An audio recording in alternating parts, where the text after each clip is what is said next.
p.m. sharp. Our next meeting will take place on Monday, February 1st, same time, 6 p.m. In accordance with Governor Baker's March 12th, 2020 order suspending certain provisions of the open meeting law, Mass General Law, Chapter 38, Section 18, as well as the governor's August 23rd and December 8th, 2020 revised guidance prohibiting assemblage of more than 25 people, this meeting will be conducted via remote participation. In-person attendance by members of the public is prohibited, but all effort will be made to permit public attendance of this meeting via remote access by internet, telephone, and via public broadcast by Malden Access Cable Television on public access television channels. Public access will also be provided by posting draft minutes and/or a transcript, recording, or record of the meeting on the City of Malden website at cityofmalden.org as soon as practicable after the meeting. So this evening, we will do what we always do, which is pledge allegiance to our flag. We will then have a moment of silence for our veterans, as well as Jaden Brito White, who we sadly lost last week. The clerk will then call the roll to ensure that we have a quorum sufficient to meet this evening. And then we will go into tonight's agenda, which consists of approval of minutes, public comment. We'll then hear from our superintendent. There'll be 3 subcommittee reports and discussions. There'll be several motions and resolutions. We will then take moments of personal privilege, and then we will entertain a motion to go into executive session for the purposes of collective bargaining. And then we anticipate coming back out with no votes, but just to move for adjournment. So if there are no questions, I'd ask everyone to please rise and salute our flag. I pledge allegiance to the flag, to our flag of the United States of America and to the republic for which it it stands, one one nation, nation, under God, indivisible, with liberty and justice for all. Please remain standing for a moment of silence in honor of all those who have fought for our country and continue to do so today. Mike, I'm at a meeting.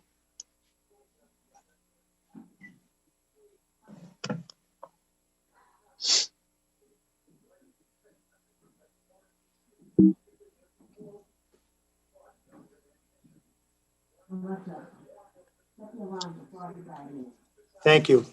Please, let's take another moment of silence in honor and memory of Jaden Brito White, class of 2020, who we sadly lost last week. And we are going to adjourn tonight's meeting in his memory.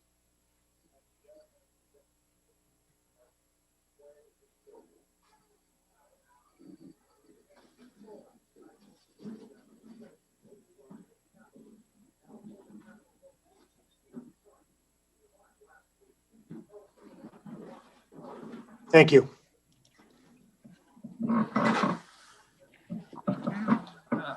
All right, let's have our clerk call the roll. Mayor Christensen, Here.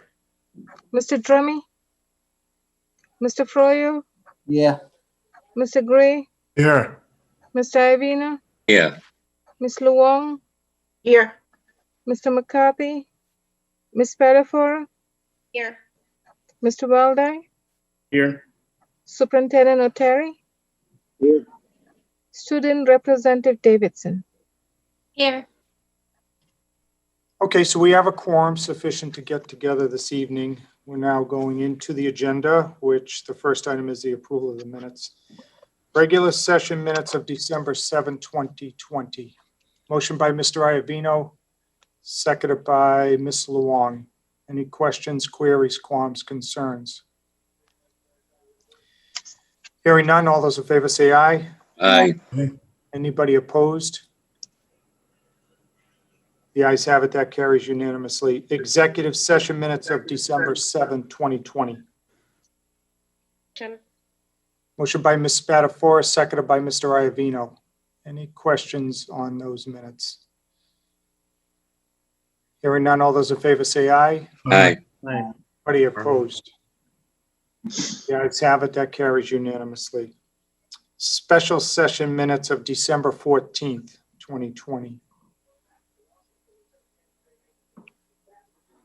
Motion by Mr. Iovino, seconded by Ms. Luong. Everybody's had a chance to review those. No questions. All those in favor say aye. Aye. Aye. Anybody opposed? The ayes have it, that carries unanimously. And then finally, the executive session minutes from December 14th, 2020. Motion by Ms. Spatafora and seconded by Mr. Weldai. Any questions on those? Hearing none, all those in favor say aye. Aye. Anybody opposed? The ayes have it, that carries unanimously.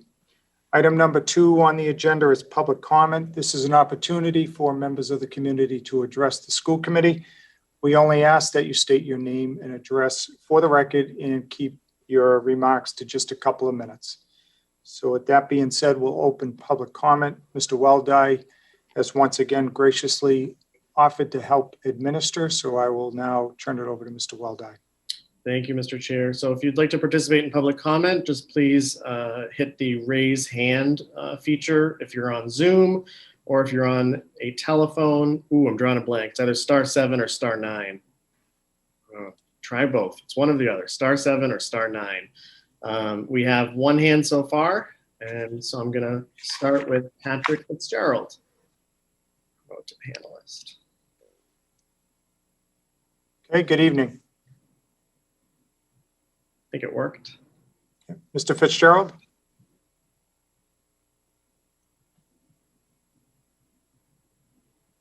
Mr. Fitzgerald? Yes, good evening. Good evening.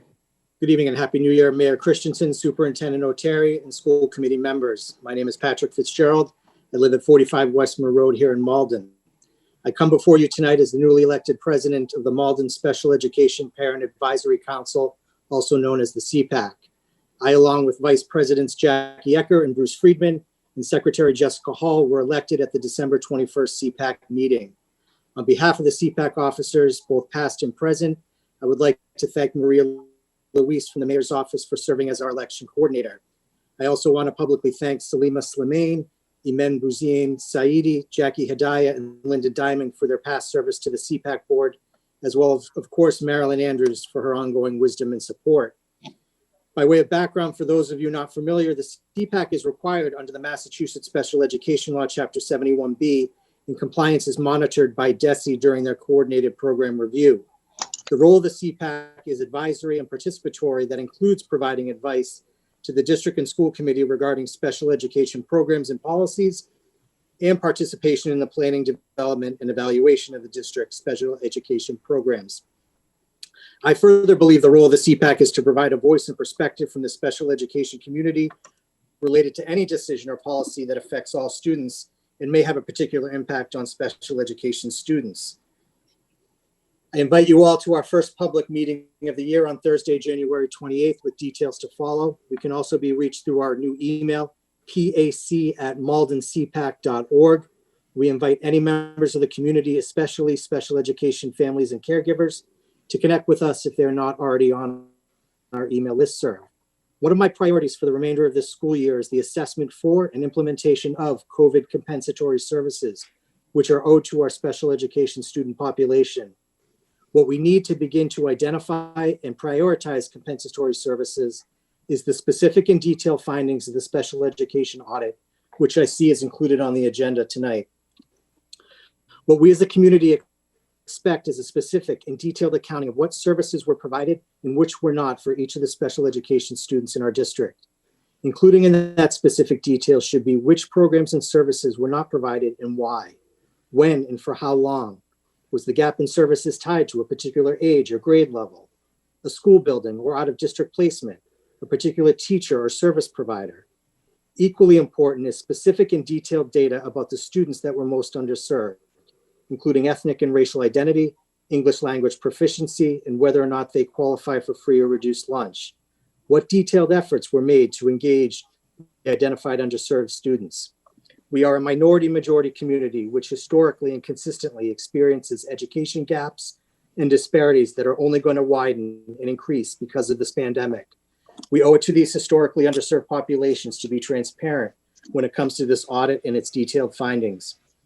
I hope that Assistant Superintendent McDonald's lack of connection to the response in the spring provides the independence to facilitate honesty in the findings, feedback, and recommendations we all deserve. High-level general assertions are not going to be sufficient. I ask you school committee members to insist upon this important, specific data and transparency to inform us going forward. As it relates to the educational gaps and disparities, I've been before you before during this pandemic to advocate for creative pathways to an in-person learning alternative for families who want and need it, just like other nearby communities, including those that border us, have been able to provide. On December 18th, we received communication from the district that a hybrid learning alternative would become available to pre-K through second grade students starting on February 1st. Here we are, January 11th, without much more information. This is unacceptable. We can and must do better communicating. I can't help but find the December 18th announcement in the middle of the post-Thanksgiving surge of COVID cases with a clear message that further surge would result at the end of the year holiday season, carrying into January, was a result of increased pressure by the state for the relatively few districts like ours who have yet to offer any in-person learning alternatives to the majority of its students. It's unfortunate we are now in this position halfway through the school year. Our information is that teachers will not be teaching both remote only and hybrid students concurrently, and the existing previous data suggests an approximate 50-50 split between remote only and hybrid. Therefore, upwards of 50% of these eligible early elementary students are likely going to lose their classroom teacher if this is true. This information is crucial as this may be the determining factor in their choice, particularly for our youngest special education students, for whom relationships, routine, and consistency are so important. It does not appear this issue of classroom placement was resolved before the December 18th announcement, and we still don't have it now, a mere 3 weeks before the alleged start on February 1st. I implore the district to communicate this information, and whether or not February 1st is even realistic at this time, keeping in mind, if not, we are sure to sadly reach the 1-year mark of March 12th without a return to any in-person learning for the vast majority of the entire district. I appreciate there are no easy decisions here and there are a lot of moving parts. We just ask for transparency. I offer the support of the CPAC in its formal role, as well as with communication if needed. I look forward to an ongoing productive relationship, and as always, I thank you for your attention and the opportunity to be heard. Thank you, Mr. Fitzgerald. Okay, so Oops. Oh, wait a minute. Just want to change role. And seeing no other hands, it looks like that closes it out, Mr. Chair. thank you again, Mr. Weldai. So now we're at item number 3, the superintendent's report. So let me go to the superintendent, who I think is going to introduce the topics within. Thank you very much, Mr. Chair. At this point, I'm going to introduce our folks from Malden Reads, Jody Zolk, Martha Bissett, Karen Googly, and if I missed somebody? We're very fortunate to have a partnership with Malden Reads. They've been able to generously donate enough copies of this book, of the book Stamped, to our 8th grade English language learners. Fortunately for us, it's a book that has been used in the district in the 8th grade level on a smaller scale. Their generous donation will allow all of our 8th grade students to have a copy so that they can engage in reading it together during the same time frame, which will provide opportunities for a much wider discussion. I think that's really the hallmark of Malden Reads, is they've really facilitated a community dialogue and frankly fostered a love of learning, which goes along with our real commitment here in Malden to literacy at an early age too. So without further ado, I am going to turn this over to Malden Reads and Jody Zolk. Thank you very much, Superintendent O'Terry. Mr. Weldai, I was hoping to share my screen if that would be possible. You should be able to, Awesome. I hope. I will try. Yeah. Okay, how did I do? Can you see my screen now? Yep. Great, thank you. So I wanted to thank you, Mr. Chair, Mr. Mayor Christensen, Superintendent O'Terry, members of the school committee, as well as the members of the Malden community. It's awesome to see over 50 people attending a school committee meeting during these times, and we are thankful for the opportunity to speak this evening. My name is Jody Zalk. I'm one of the co-facilitators for Malden Reads One City, One Book. And if you're unfamiliar with Malden Reads, we're a community reading program promoting literacy and a love of reading and appreciation of city resources. And as Superintendent O'Terry said, most of all, we're about building community here in Malden. And tonight we're here to thank you for your support of Malden Reads and share with you information as we embark on our 11th year program. I don't want to derail us from why we're here tonight, but I feel like it would be the elephant in the room if we didn't bring up last week's events.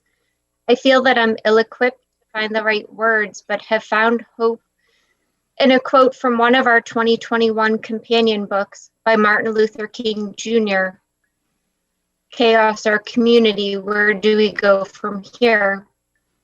First, the line of progress is never straight.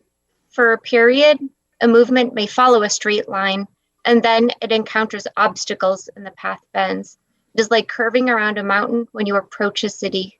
Often it feels as though you're moving backwards and you lose sight of your goal, but in fact, you are moving ahead. Soon you will see the city again closer by. With that, I'd like to give a heartfelt thank you to all of our Malden educators who are helping kids understand what happened last week at the Capitol with empathy and with compassion. You are the ones that Mr. Rogers had referred to when saying that when something scary happens, look for the helpers. You will always find people helping.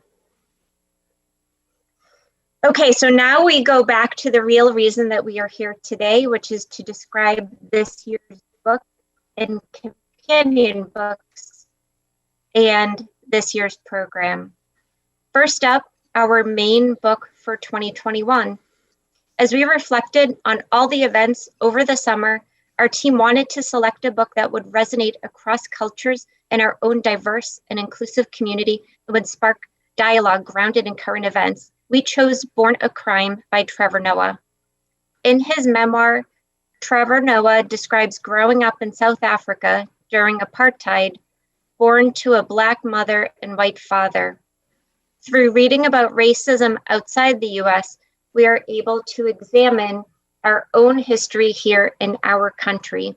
And in his book, Noah moves us through his storytelling and humor, and his story reminds us that books can challenge racism and bring about change.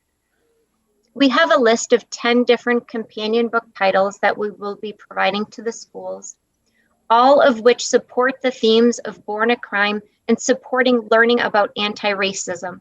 We are going to highlight just 4 of the titles here tonight, and I'm going to invite Karen Gweegley, the Assistant Director of the Malden Public Library, to do this. Good evening, and thank you again for having us and letting us talk about Malden Reads. The first book we'll discuss is It's Trevor Noah. This is the adaptation for middle school readers of Born a Crime. This is the version of his book that we are providing for all the school committee members. Trevor Noah had said in an interview, "I was lucky to grow up in a household where my mother gave me respect and treated me like an adult. It's important to do with younger readers. They may not have the experience, but they are still functioning human beings and they can grasp the concepts." Next book is Stamped: Racism, Anti-Racism in You by Jason Reynolds and Ibram Kendi. We're suggesting this book for grades 7 through 12. This #1 New York Times bestselling book is an accessible young person's version of Ibram Kendi's Stamped from the Beginning, The Definitive History of Racist Ideas in America.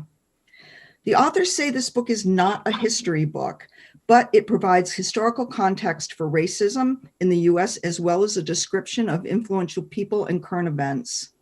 Author Jason Reynolds, National Ambassador for Young People's Literature, said in an interview that this book is filled with things that I needed someone to say to me when I was 15. Next book, We Rise, We Resist, We Raise Our Voices. Editors, Wade Hudson and Cheryl Willis Hudson. And we're suggesting this book for grades 4 through 7. This award-winning collection of poems, short stories, and other works by 50 diverse authors seeks to answer the question, in this divisive world, what should we tell our children? We're highlighting this book so we can give a special shout out to one of its authors, Malden native Lessa Klein Ransom. And the last one we'll talk about this evening is The Day Gogo Went to Vote. And we're suggesting this book for grades pre-K through 2. Written from the perspective of a 6-year-old girl, this story tells about her 100-year-old great-grandmother's experience voting for the first time in South Africa's first elections when Nelson Mandela was elected. Emotions are beautifully captured in the illustrations, which evoke the community's excitement during the historic moment of voting, as well as the heartwarming bond between granddaughter and great-grandmother. These and all the companion book titles are listed on our website at maldenreads.org, and they'll also be available at the Malden Public Library. Next, I'm going to introduce you to Martha, and she will, sorry, I'm missing. And Actually, sorry, Karen, it's back to me. Oh, I'm sorry. No There worries. you go, Jody. Thank you, sorry. We are now asking for the school committee to accept our donation of books to the Malden Public Schools. Each year, we have provided copies of book selections to the Malden Public Schools, and in the past, we've provided sets of books to share among educators or in the libraries, and we've given hundreds of copies of some of the more popular books. And we will be providing a small number of each of the companion books for grades K through 8. And we were so gratified to hear that Born a Crime and Stamped, a Remix, are not just popular, but really popular book selections. Based on conversations with Malden educators, Malden Reads is providing over 2,000 copies of Born a Crime, thanks in part to a small grant from the NAACP from Mystic Valley. And we are also providing 450 copies, as Superintendent Oteri noted, of Stamped, a Remix. We received an email from Greg Hurley, the Humanities Director, stating that students, and I quote, students will read Stamped in our grade 8 ELA classes this year as an integral text in support of the ELA curriculum. We're hoping to put a copy of this book in every student's hands for use while we are in hybrid learning, and will continue to use this book for years to come when we are back in person. Many ELA classes at Malden High School across all grade levels 9 through 12 will use Born a Crime at Malden High to support the skills-based curriculum in the core ELA classes. This donation will not only support the curriculum this year in hybrid learning, but we will also be able to make use of it as an important piece of literature for many years to come.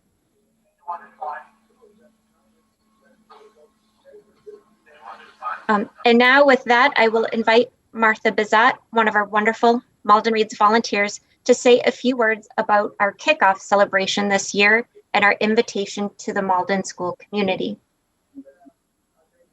Good evening, Mayor Christensen, Superintendent Oteri, school committee members and guests.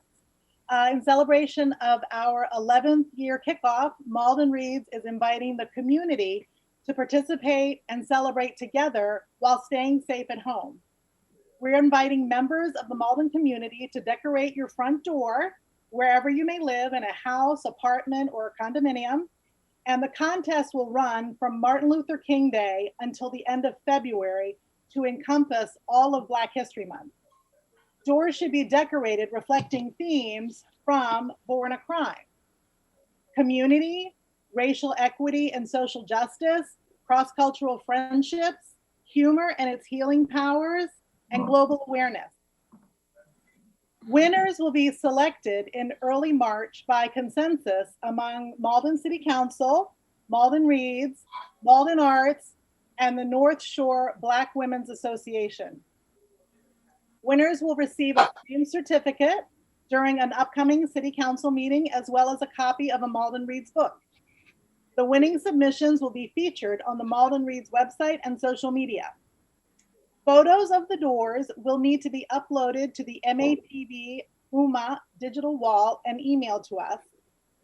And Malden Reads would like to give a special thank you to the Malden High School Black Culture Club for hosting a contest at Malden High last year. And because the experience was so special, we're launching our own take on the idea. So here are some examples of some of the doors that students decorated at Malden High in February 2020.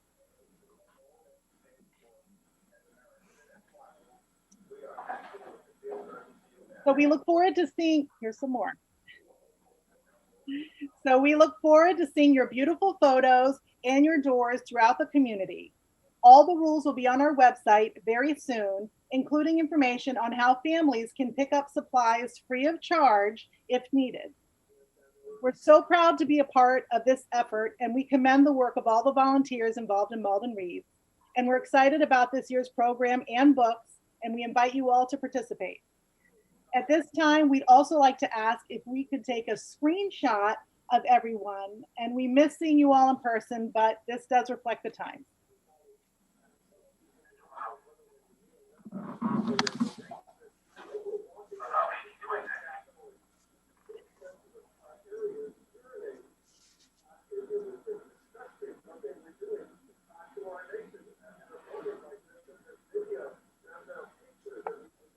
Thank you.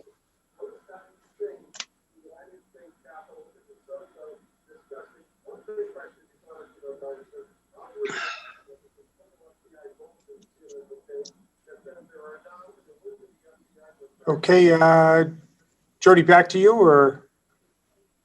We want to thank you for your time. We will be, hopefully, or will be, or you should be, or should have received copies of the young adult version of Trevor Noah. And we hope that you will read them and safely share them with your friends and family and community members. On behalf of the committee, what else is there to say but thank you? I just finished the book last week, and let me say, once you start reading it, you will not put it down. So looking forward to the book discussion. And again, on behalf of everyone here on the call, hats off. All right, so back to our superintendent, who I think is going to introduce the special education audit next. Sup? I will, and I just also like to echo my thanks to Jody Zalk and Malden Reads. Just, you hit it out of the park again this year. I think that the themes are incredibly timely, and I think it is just going to spark great community discussion and build some really wonderful relationships here in Malden. So thank you. We have our special education report. Our Assistant Superintendent of Special Student Services, Pamela McDonald, has been extremely busy since her arrival here in September. To say she's hit the ground running is an understatement. She came in and at the request of Ms. LeLong and the committee, she has prepared a report of special education services by surveying families about the services they received since the beginning of the pandemic. So at this time, I'm going to introduce Pam McDonald, and I believe she has a slideshow that she needs to share as well. Yep.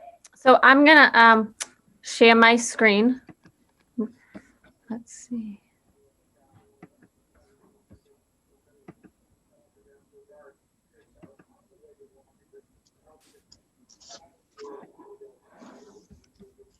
I'm trying.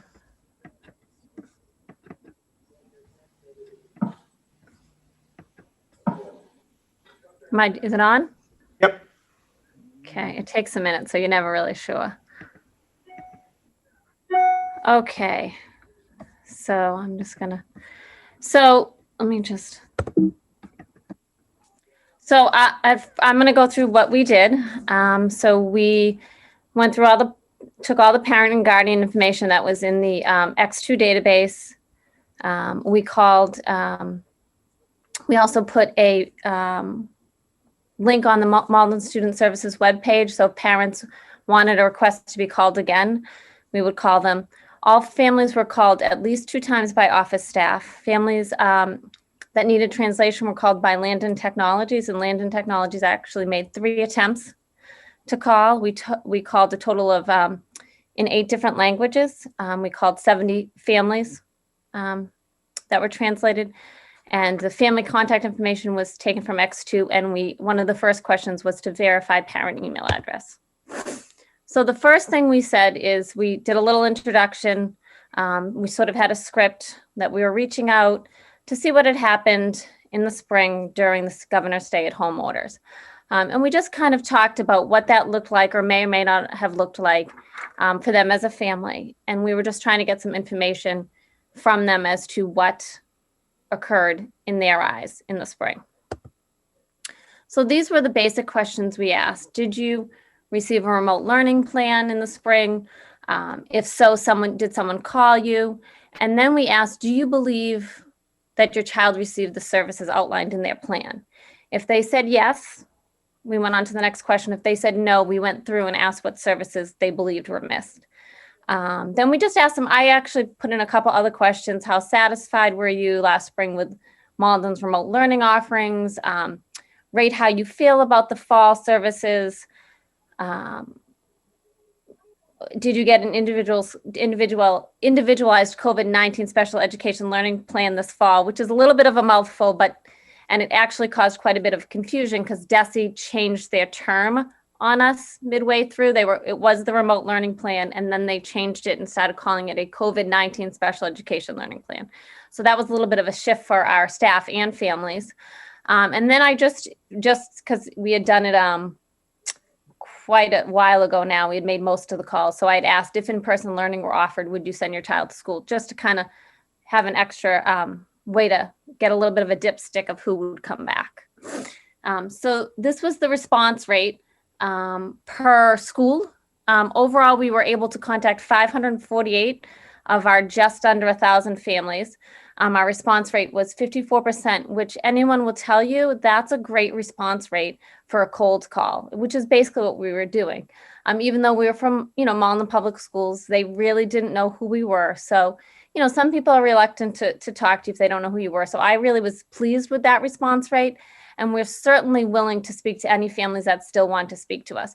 But this was the response rate. It was pretty consistent across the board. The high school, you got a few less, and the out of district, the early childhood, was one of our hires, but it was pretty consistent across the board with the response. So the first thing we asked was the verification of emails. And as you can see, 80% said yes. 80% said yes. Of those 20% that did not, there were quite a few actually. 20 of them said that they had no email at all. And then 91 said that we had the wrong email. And I'll get into it a little bit later in the next steps, but we have been, if they said, nope, that's not my email, we went in and, took their correct email, and we are in the process of correcting those in X2 for families. The next one is, did your child receive a remote learning plan last spring? There are a few NAs because there were students that were picked up for IEPs either at the end of the spring or in the fall, so that wasn't applicable to them.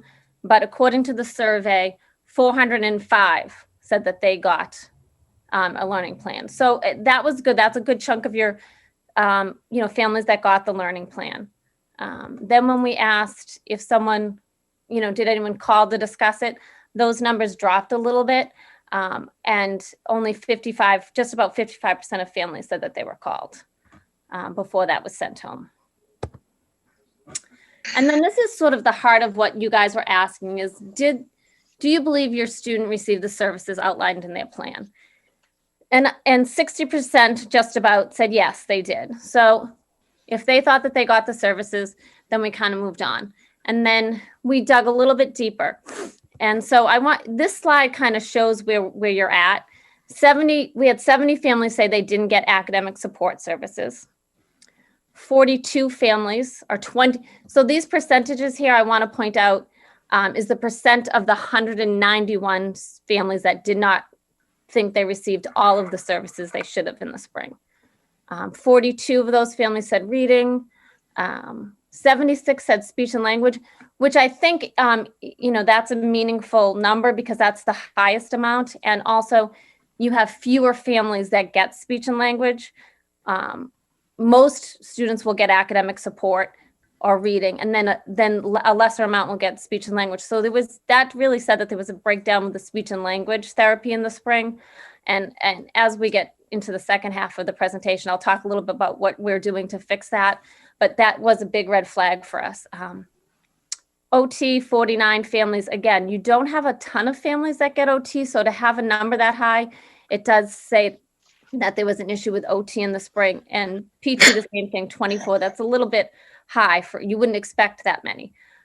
Counseling, behavioral services, NA, those would be the families that may not have been on a plan in the spring, all through the spring, or, didn't get picked up till the fall.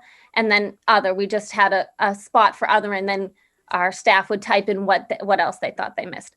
But I do want to see this because this is, if you look at the red, that's what our students received. So there was quite a bit of services that were given out in the spring. I do want to give a shout out to our staff because a lot of your staff, I wasn't here, but a lot of our teachers and counselors and therapists and paraprofessionals worked really hard in the spring. And I do think there were gaps in services, but I do want to point out that your staff last spring were in the trenches and working hard. And you can see that on this slide. And then I wanted to just ask them how they felt about last spring. 31% said they were very satisfied, but most of your scores are here. Most of them said they were really, medium satisfaction last spring. And then we asked, did you receive an individualized learning plan this fall? And we had only 60% say that they did.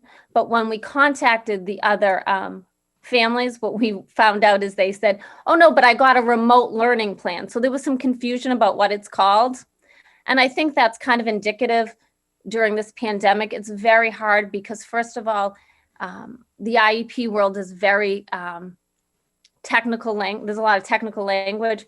And so we're really trying to get our staff to use the full, terms for things and not the acronyms, because I think that confuses parents even more. So that's just a communication piece we're working on with families. And then please rate how you feel about fall remote services.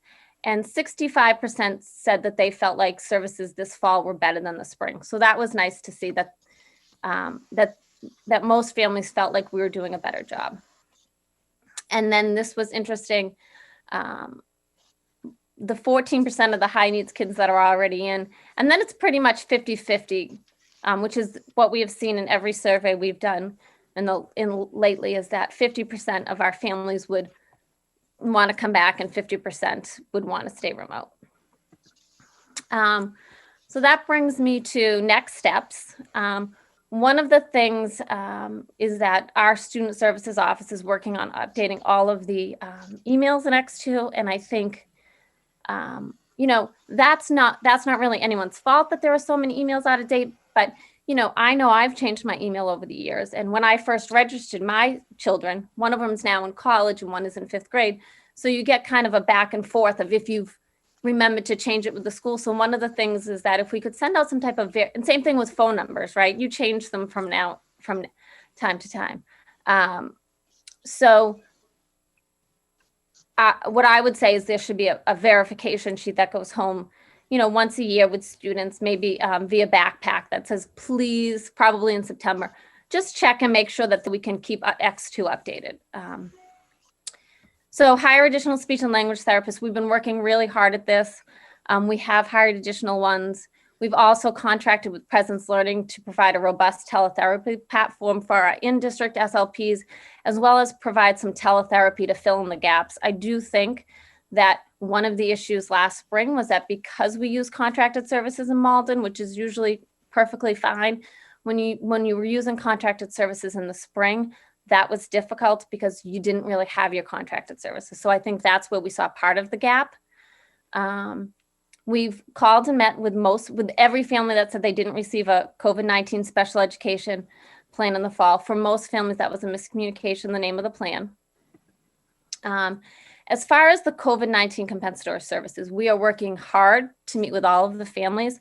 We have met with, I have personally met, with school by school with the special education liaisons. We've worked extensively with the team chairs on this issue. And what we're looking at is the impact of the COVID-19 school closures. What is the total impact? And discussions with family on how to measure regression and what that means. And how do we recoup those services for our kids and those skills? So you may have a student, for instance, that could tie their shoe and then they couldn't after the spring. So what do we need to provide to get them back up? For some kids, that may be, if they miss 3 sessions, it may be 3 sessions. But for some kids, after that 3 sessions, they still might not be able to tie their shoes. So for me, it's really focusing with the families on what they need to get their students back. We are having ongoing team meetings. And I have to give a shout out here to Kelly Chase. She and I have been working, and she's been working really hard to look at, we've been working together, and she's been working at providing vacation and summer academies for these students. And we're looking at those periods of time because it's really hard right now on a child's day. They're in front of the computer for 6 hours, and it's really hard at the end of the day to say, okay, now we're going to give you another, half an hour, 45 minutes of speech. I think that's a hard ask for kids, and I'm not sure it's going to do a lot of good. So if it makes sense, great, that's the path we'll go. If not, we're looking to offer alternatives to families during February or April vacation or summer. I don't want to just do it to check it off. I want it to be meaningful. I want it to help kids. I want the COVID compensatory services to be something that moves them forward and that allows them to make and continue to make progress. So we're really trying to work with families to figure out what makes sense for them and their child as we move forward. And all of our team chairs are having those ongoing discussions, and I meet with the team chairs. I was meeting with the team chairs every week. We're now cut it down to every other week, but every time we meet, we are discussing who needs new services. Do they just need compensatory services, or have they regressed so far during the school outages that they need additional services? What is it that our kids need? And I think that's, for me, the most important part of this is how do we make sure that our kids are still making progress, even though they've had such a chunk of time taken away. And then the other thing that I'm really excited about is that we have a new IEP management system that's coming in. It'll come in after February vacation, but it will be updated and it will give us the ability to track services, to accurately forecast resource needs based on the grids, to equitably allocate resources to schools and minimize travel time for providers. I will say, I know people wanted, was there a difference? There was pretty much across each school. I've run the numbers. It was pretty even, the missed services across the schools. It wasn't like, oh, Salemwood didn't, have any services. But I do see that there are inequities across the 5 schools with services. So I do think that this will help us track that. It'll automate the process of creating service calendars and student groups, and it'll also help us track student services and monitor compliance with IEPs. So that way, in the future, you're not going to have to call every parent. It has a tracking device in it, so we can pull that up and see who's getting serviced and who isn't, because the service providers will put that in. So I think all of those are good next steps. I think we have a lot of work to do, as does every school district at this point, because our kids haven't been with us. I'm really taking this opportunity to get to know the staff and see where the holes are. This is a great piece of information for us to move forward. And, I'm excited for the next steps.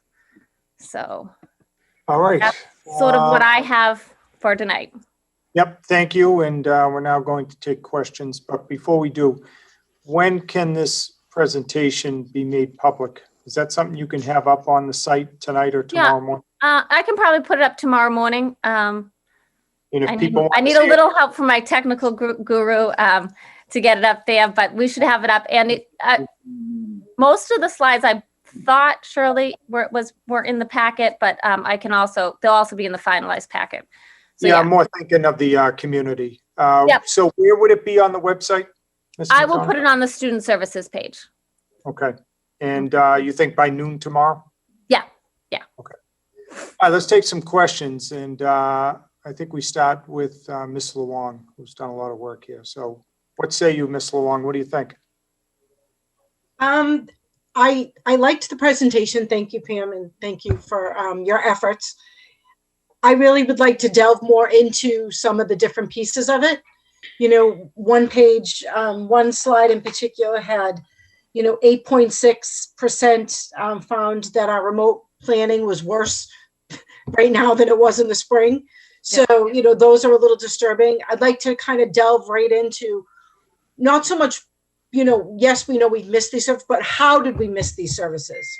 Like one family's too many for me. You know what I'm saying? Like all those different services, 42 families, 32 families, 37, and it makes me feel better that it was across all 5 schools, all our schools, which makes me feel a little better. But why did we still need to postmortem on why did we lose the service? Why did we not deliver? And it has to go down to the school level. Why wasn't it delivered? So I think that, and maybe I wasn't as out. Okay, let me just finish my point, because and I'm not trying to like pigeonhole and blame. What I'm trying to prevent is for this not to happen again.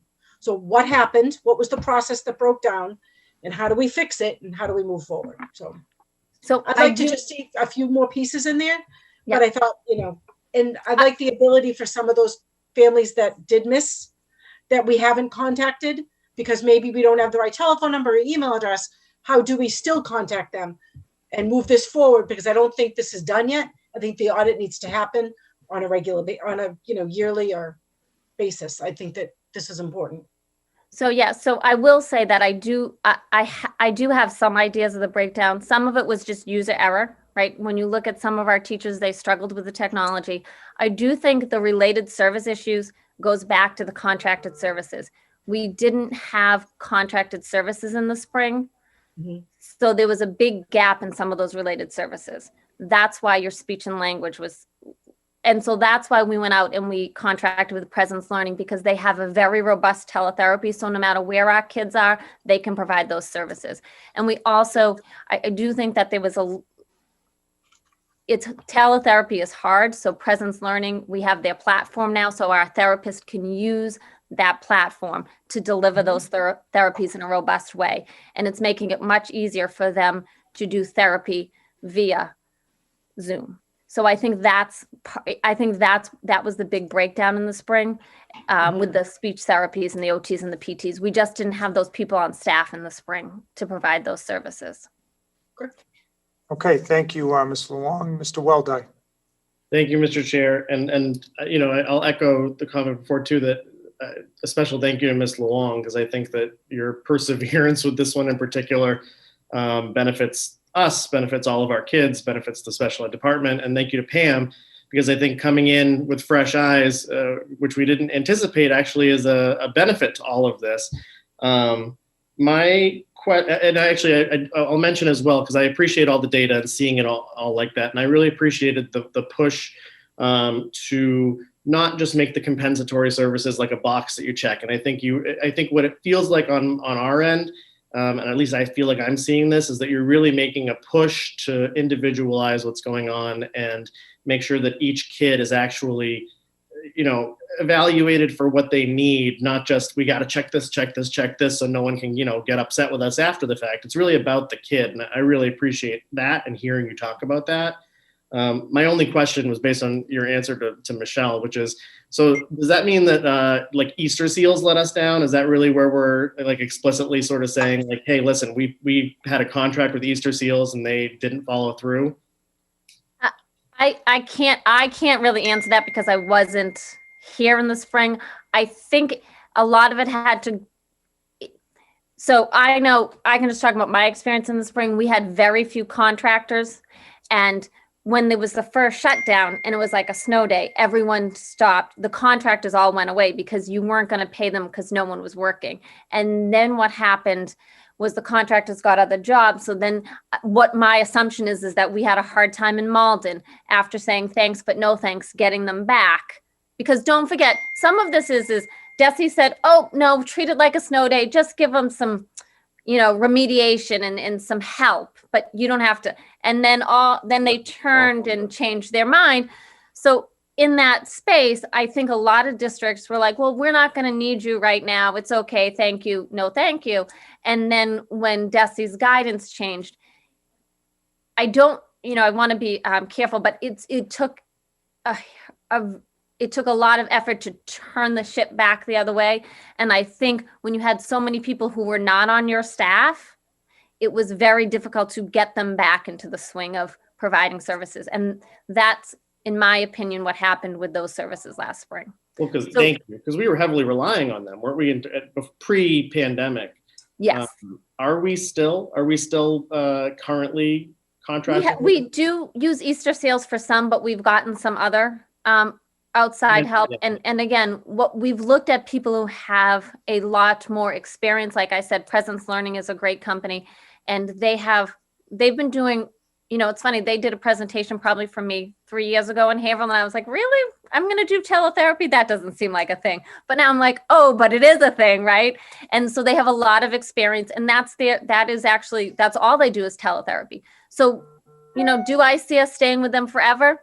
Probably not. But right now they're the best at teletherapy. So let's go get them and we don't need to reinvent the wheel. We have their expertise, and it's really helping. And I think even our in-district staff are working with Presence Learning. So I really think that we're going to see better teletherapy from even our in-house people with having them on board. So I'm excited to bring that in. Thank you. And thank you, Mr. Chairman. Thank you, Mr. Weldai. Ms. Spatafora.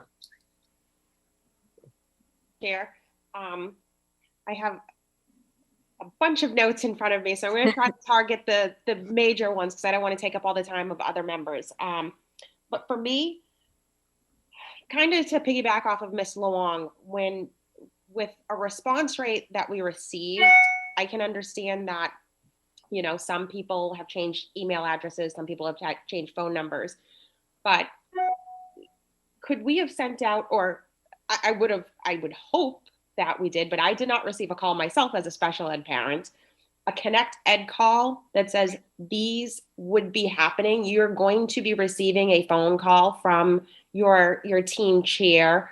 At least we could have peppered those people that have inaccurate email addresses, and then vice versa, a overall email address saying, hey, expect a phone call. Because to be quite honest, I didn't receive a Connect Ed. I didn't receive an email. I personally received one phone call that I happened to miss.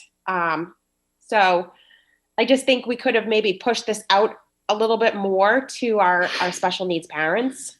So hopefully if we decide to build upon this, let's find some other means of messaging.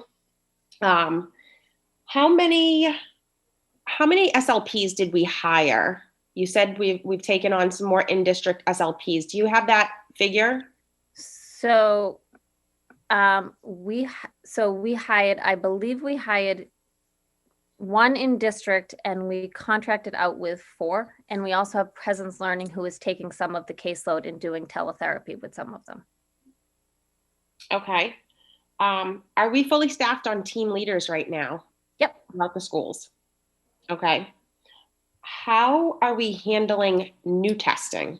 So right now we're talking about those that, are already on IEPs or 504s or what may you, but being outside, of the classroom right now, how are we handling parents that are saying, hey, I'm seeing my child struggling and I'm concerned. I need to have them tested.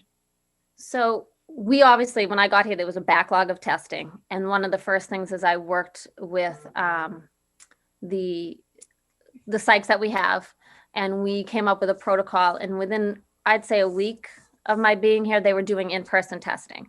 We had petitions and we've had that rolling. So we've been doing the testing, the speech, then we got the speech and language and related service providers on board. We are contracting out actually with Presence Learning as well for those families that do not want to come in. They will do psych testing, they will do speech and language testing.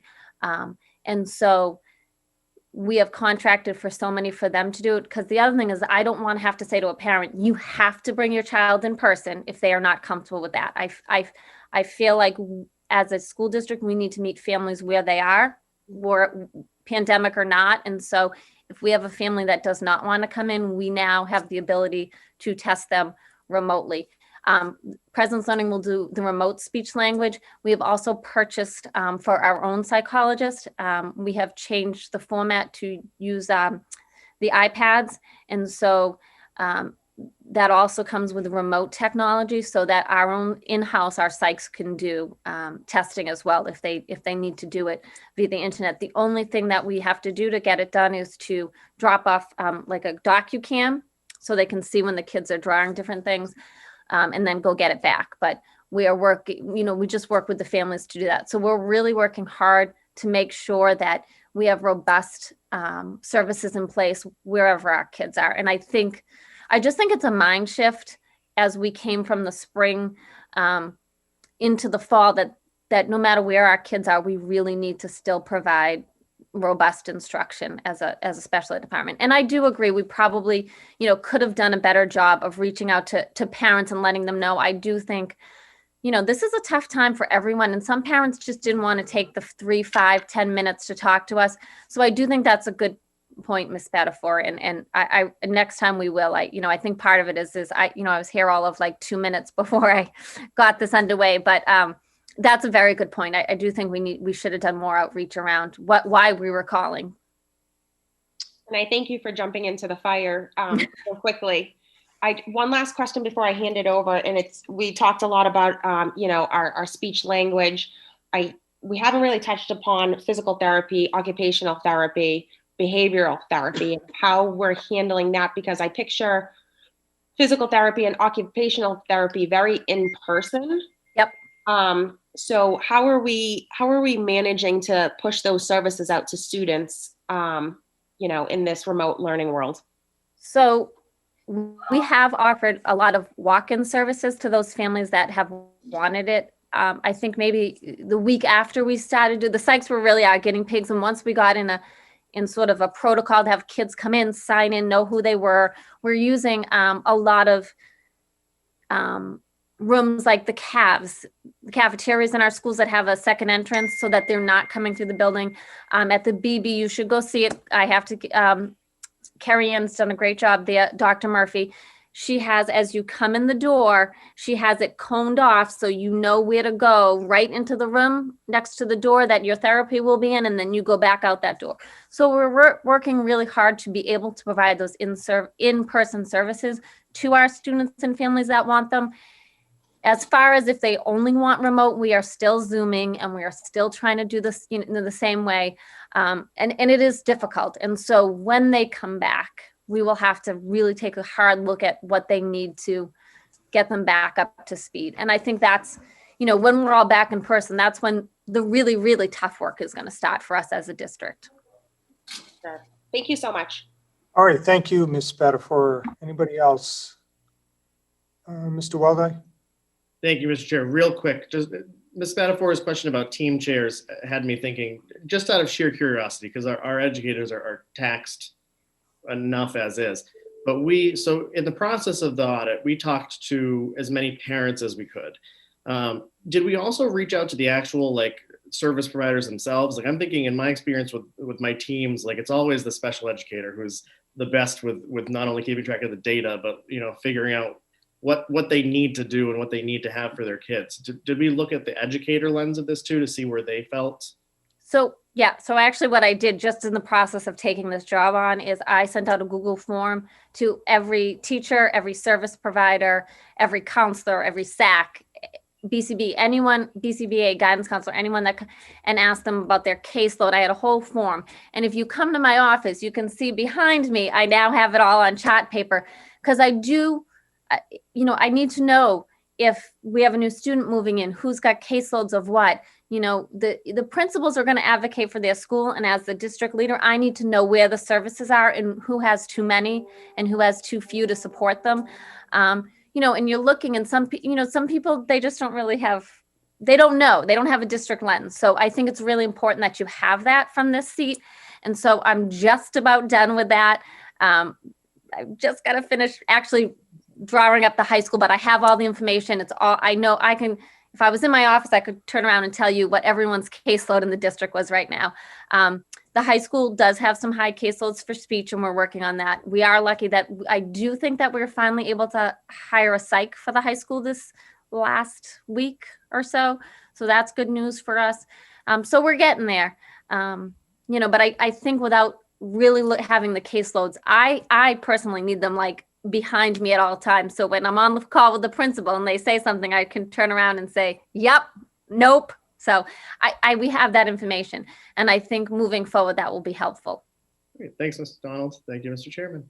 Thank you, Mr. Weldai. Anybody else who hasn't spoken? Ms. Luong. Really quick. You spend so much time, with this presentation, and I just don't want the audit per se to go away. So I'd like to know, what's your plan to actually keep this on a regular rotation? Like, how do we do that as a district to keep our, what's the temperature check that we keep this going, going forward and opening the lines of communication with our parents in the manner in which it was done? So, I think one of the things is we are moving to a new software system where you can track it and you can pull it up. So I think that will be helpful to us. I also think that, we can do calls on a regular basis. We could do like a small sampling, maybe 5 families from each school, and kind of take a dipstick and see what's going on.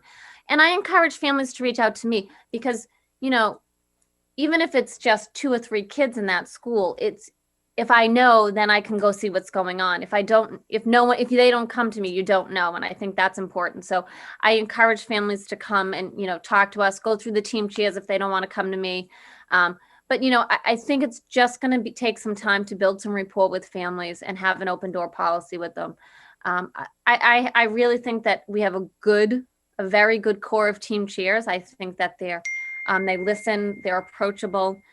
They're willing to do the work. They've jumped right in and rolled up their sleeves and got to work on this and many other things for me. So I'm excited about that. And we also have we are starting to get back the first of our stuff with DESE. They're coming out in March. I've had some preliminary conversations with them. So that will be another piece of information in the spring that, I'll come back and talk about. What DESE found when they came in and what I think we need to do to move forward. Thank you, Ms. Luong. Seeing no other hands. Ms. McDonald, will you also make it a point to present what you did tonight to CPAC? Certainly, yeah. I'm not sure if they want me on the first meeting, but, Just based on public comment tonight, let's see if we can give them an audience, okay? Yeah, absolutely. And I've actually been already to a couple of them. Yep. And then on the email addresses, how many did you add? How many did I have? Hold on. How many did you add? How many did you fix? Hold on. Let me just get back to that number.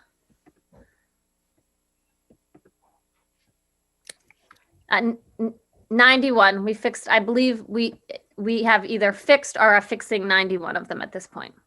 Okay. And I think like Ms. Luong said, you want to keep the momentum. So I don't know if it's annual or biannually, but I think you want to do something like this going forward. Because based on what you presented tonight, you can see how helpful it is. All right, there are no other questions. Thank you once again. We'll look forward to seeing that online tomorrow. And now back to our superintendent, who I think is going to introduce an update on sports.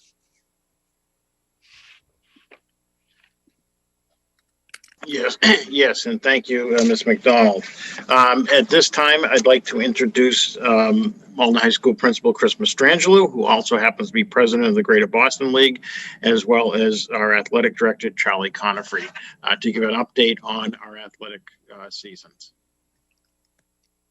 Good evening, everybody. Thank you, and Happy New Year to all. And I will be thorough but brief in the explanation.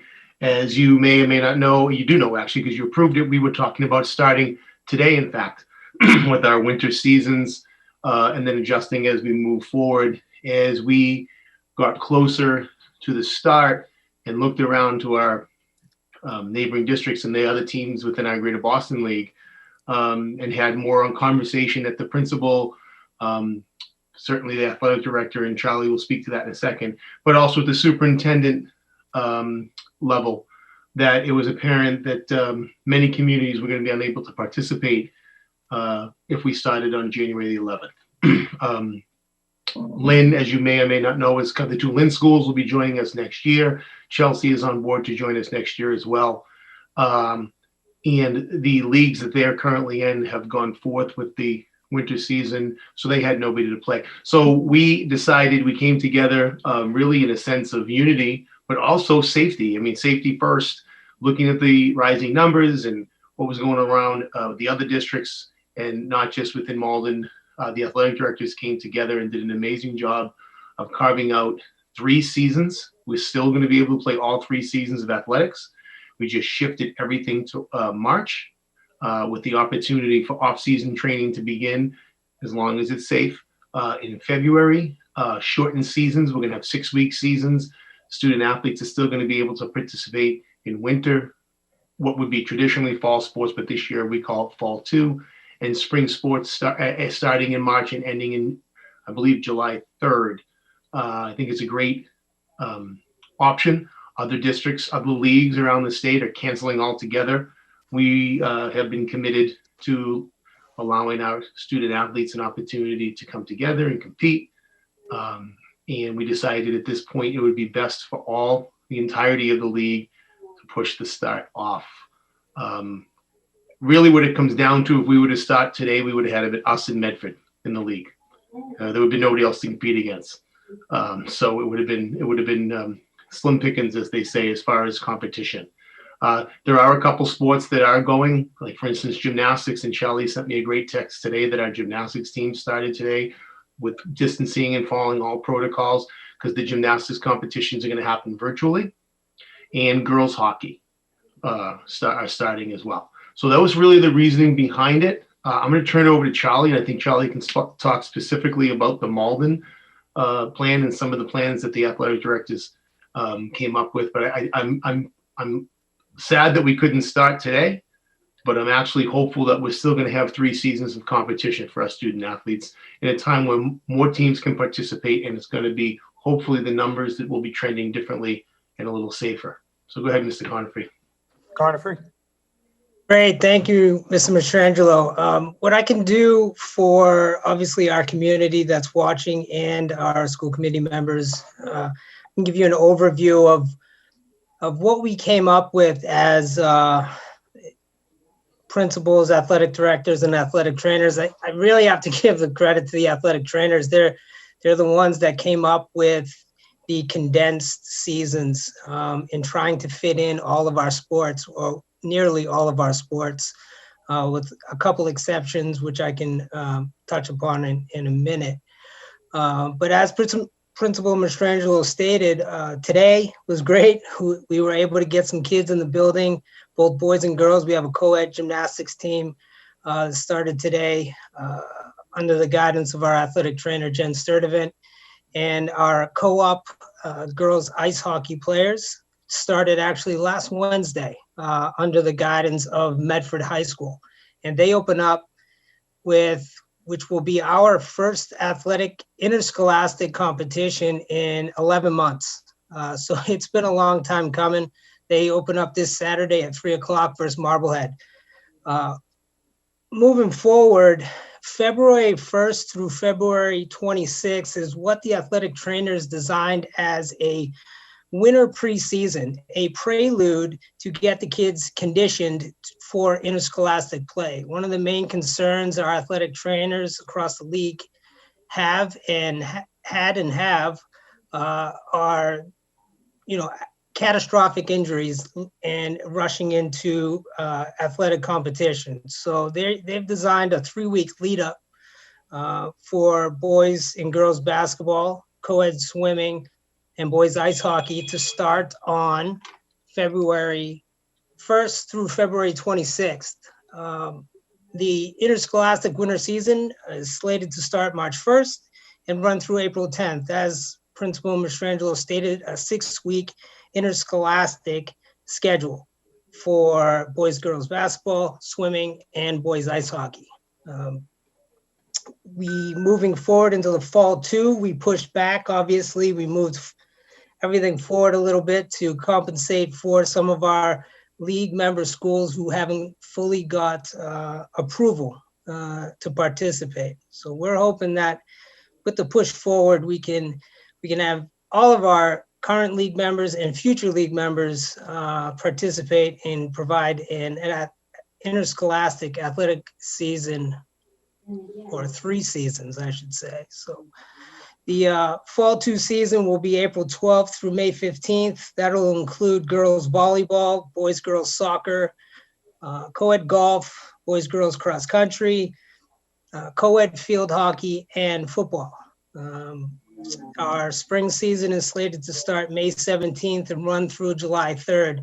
July 3rd is the latest we've had an athletic season calendar end in recent memory. That is actually the last day that the state association, the MIA, had set forth. So we stuck with what the state originally recommended.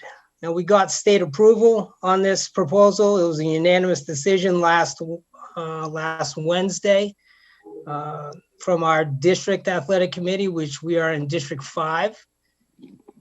So we're in a good spot. I think it was a positive step in the right direction today with your support through all of this, really getting the kids or giving the kids an opportunity.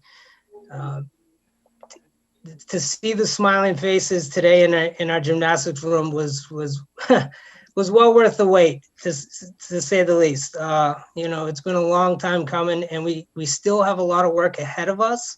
We'll be meeting weekly.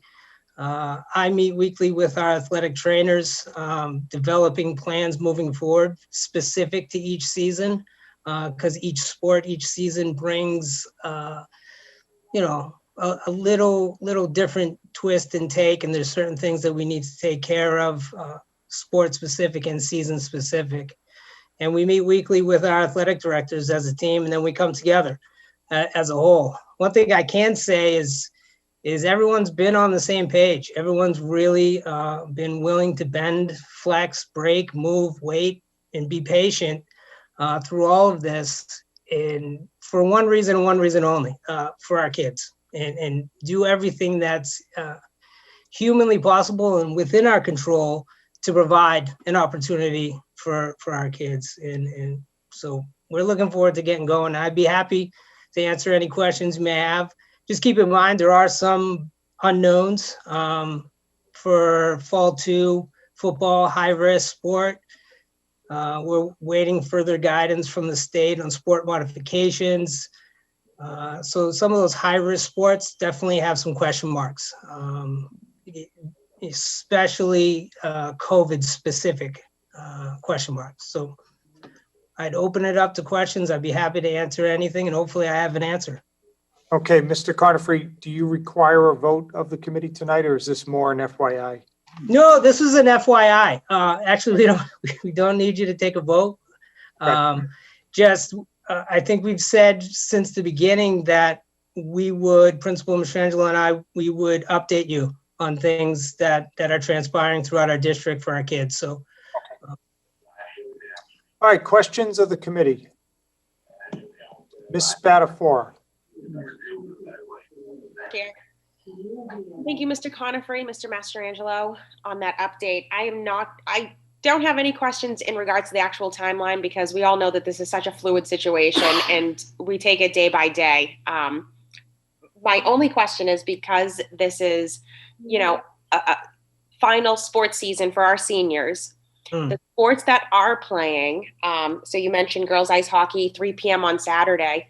Is there any way to live Zoom or be able to allow parents that, you know, can't get into the rink. I really feel for those families right now to be able to watch their students play. Has there been any discussions on that? Yep. So for hockey specifically, and hockey was really kind of a leader in this even pre-COVID. They have a live streaming system called Live Barn, which you can tap into. I can get the details and send them out through our community for those that would like to watch that can't attend in person. We specifically to Malden, we have a unmanned camera system that was purchased with the help of Ms. Mertz. She's been fantastic, as you know, in helping us a couple years ago, right before COVID hit. So we have an unmanned live stream camera, very much like the Live Barn system in our Fin Gym. And I'm working directly with Jim Valenti and some actual media students of his who are also athletes to live stream our swimming events via YouTube. So we specifically in Malden and some across our league, we definitely can provide a viewing experience for our parents, friends, families, and so forth. So that's a great question. And those they were put in place well before we really even had discussions back when we decided to push the fall too and bypass the fall season. One of the conversations that we had, Charlie and I, and actually all the principals and ADs in the league were, how can we provide the families and caregivers of our student athletes the opportunity to view their kids, and we happen to have that system in place at the high school. So you'll see league wide. So our hope is when our teams are playing in other venues, that we'll have the same opportunity for families to log in and watch, even if we're playing in a Land or a Medford or an Everett or so forth. Great, fantastic. Thank you so much. All right, anybody else? All right, very good. Thank you very much for the update. Thank you. All right, back to our superintendent. Thank you very much, Mr. Mayor. I'm going to start off on a somber note, unfortunately, just going back to what happened here in Malden on December 29th. Jaden Reno White, a 2020 Malden High School graduate, was murdered in front of his home on Bowden Street. The Malden school community is mourning the tragic and senseless loss of Jaden.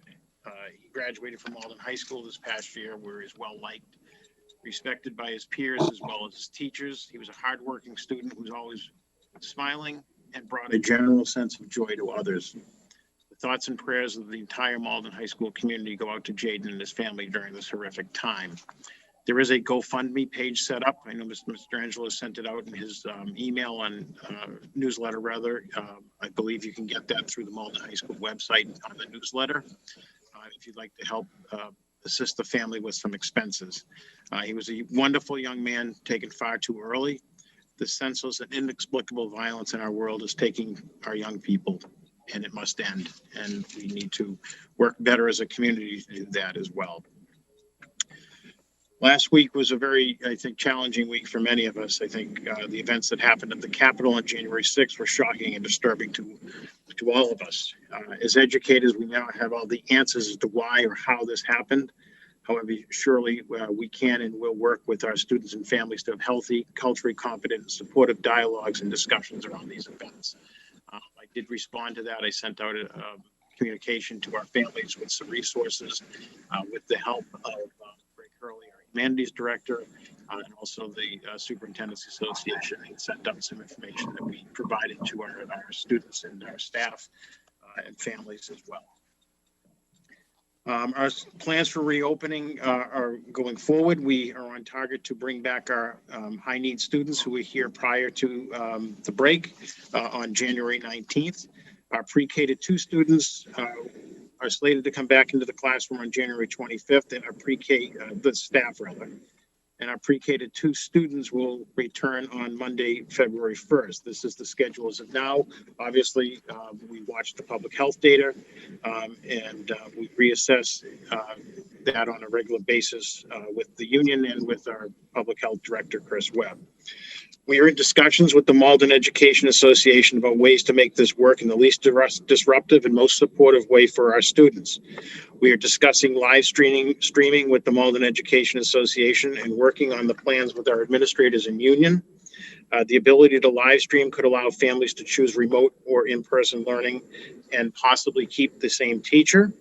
It would allow for some continuity of learning if a student needs to quarantine due to exposure. Also, in December, the state issued guidance on the student learning, student learning time, and the requirement and hours on that. So we are looking at negotiating this with the Malden Education Association. We will begin to contact our families this week by way of the pre-K to 2 principals and their staff to obtain the most accurate count of which students will be returning to in-person learning with more specific details. We will also be providing communication later this week, as well as discussion about having a forum for our families to get some of the specifics and get some input as well from our families in the coming week. So stay tuned for that. Our testing, as many of you are aware, the governor announced that pool testing will be available to all school districts. We submitted our interest to the pool testing on Friday after it was announced. Patty Tremendozzi and myself put in for that. In addition, in early December, through the partnership with the Department of Education, the Shaw Foundation, and the Broad Institute, we applied to be a pilot site for pool testing as an urban district that has some students in person. The pool testing enables up to 10 samples to be tested at once from the same cohort, same classroom, which would better facilitate, along with contact tracing, and help contain any outbreak before it got there. It also is a much reduced cost. The program that DESE announced on Friday that we put in for, it provides 6 weeks of free pool testing to all public schools if they are selected on this. According to the public health field, it is more effective, faster, enables more efficient contact tracing. We discussed this with the mayor and public health director, Chris Webb, who highly endorsed the program. And we are, as I said, we put in for this. Patty Tremendozzi, our director of nursing, will be attending the informational webinar tomorrow. And we will keep the committee posted as to updates and developments on this, because we believe that, I believe the state, the governor and DESE are strongly endorsing this as a way to provide a level of assurance to get our students and staff back into in-person learning. We also received our Binex Now antigen testing kits. They are here. Patty Tremendozzi, our director of nursing, trained all of our school nurses on this. Just as a reminder, this is not a COVID test, but a test for symptoms. People who are symptomatic can receive the test. It's a 15-minute culture that takes place. If it comes back as positive for the antigen, there would be a referral for PCR, a regular COVID test, to confirm this. We're happy to have this. We think that this will also be an effective tool and can be used immediately when we bring back our students next week, our high needs special education students. The COVID vaccine, in conversations with our health director, Chris Webb, we may see a more rapid and efficient distribution of the vaccine available for our teachers and staff here sooner than we may have hoped. We don't have any specific times, but Mr. Webb believes that we can move them up in phase 2. Hopefully within the coming weeks, we may see the vaccine available for our staff. I will give more information as that unfolds, but I had a conversation with Mr. Webb over the weekend, and he feels that we may be able to do this sooner than we anticipated, which is really good news. The flu vaccine, the State Department of Public Health has delayed the deadline for all students to be vaccinated for the flu until February 28th. We will keep you updated if there is any additional information or further postponements of this requirement by the state. SOAR update. At our last meeting, we talked about the capabilities of our text-to-speech capabilities for electronic books that would be available this month through our school libraries. There are some screen readers like Chromebox that work with SOAR, and some of our audiobooks. There's dyslexic fonts with high contrast modes that are available. Our librarians will work with our students to get them set up this month. I have a food truck update. Tony Mertz, our business manager extraordinaire, is in the process of soliciting bids for our food truck with the specifications that we need, which include warming, cooling, and freezing capability. This will be a bit of a process. We don't expect us to have the food truck available in the next month or two, but hopefully sometime this spring. I'm sure Tony will keep us posted, with any developments that go on to this. We're really excited about the truck, that it would make food. It will not be a truck that makes food. It won't be one where you would go to have meals cooked to order, but it will provide ease and distribution of food, particularly during the summer months, to our families that often go without that, for our parks and recreation food distribution programs at the school, that it could be delivered hot, cold, frozen as needed. So we're excited about this coming along, and when we have more concrete information, we'll pass that along. The Student Opportunity Act, which has become law, the deadline for submission of our plans is Friday, January 15th. We submitted ours. We were on the abridged plan. We submitted that to the Department of Education on Wednesday, January 6th. The Community Eligibility Program, the Malden Public Schools has been working the last 3 years to have our meal program transition to the CEP, or Community Eligibility Program. Provision rather. CEP allows for a school district to serve breakfast and lunch at no cost to all students for the total of 4 years, with the option to renew every school year if we are able to capture more qualifying students. We applied for the CEP program in March, but due to the pandemic, it brought the process to a halt as we focused on meal distribution. Reimbursements for the meals are calculated based on the amount of students that are directly certified within our system. Directly certified students are those households who are currently receiving SNAP, Mass Health, and/or Medicaid. And in order to qualify for CEP, a school district needs to meet the minimum of 40% direct certified students. We have 52.51%, which allowed us to qualify. The Department of Education then takes this percentage and calculates what our reimbursement rates will be for the next 4 years. Based on our percentage of 52.51%, DESE will reimburse us at 84% of the free meal rate, which is $3.63.50 a meal, and 14% paid rate of the 45 cents a meal for the 6,000 students that we have.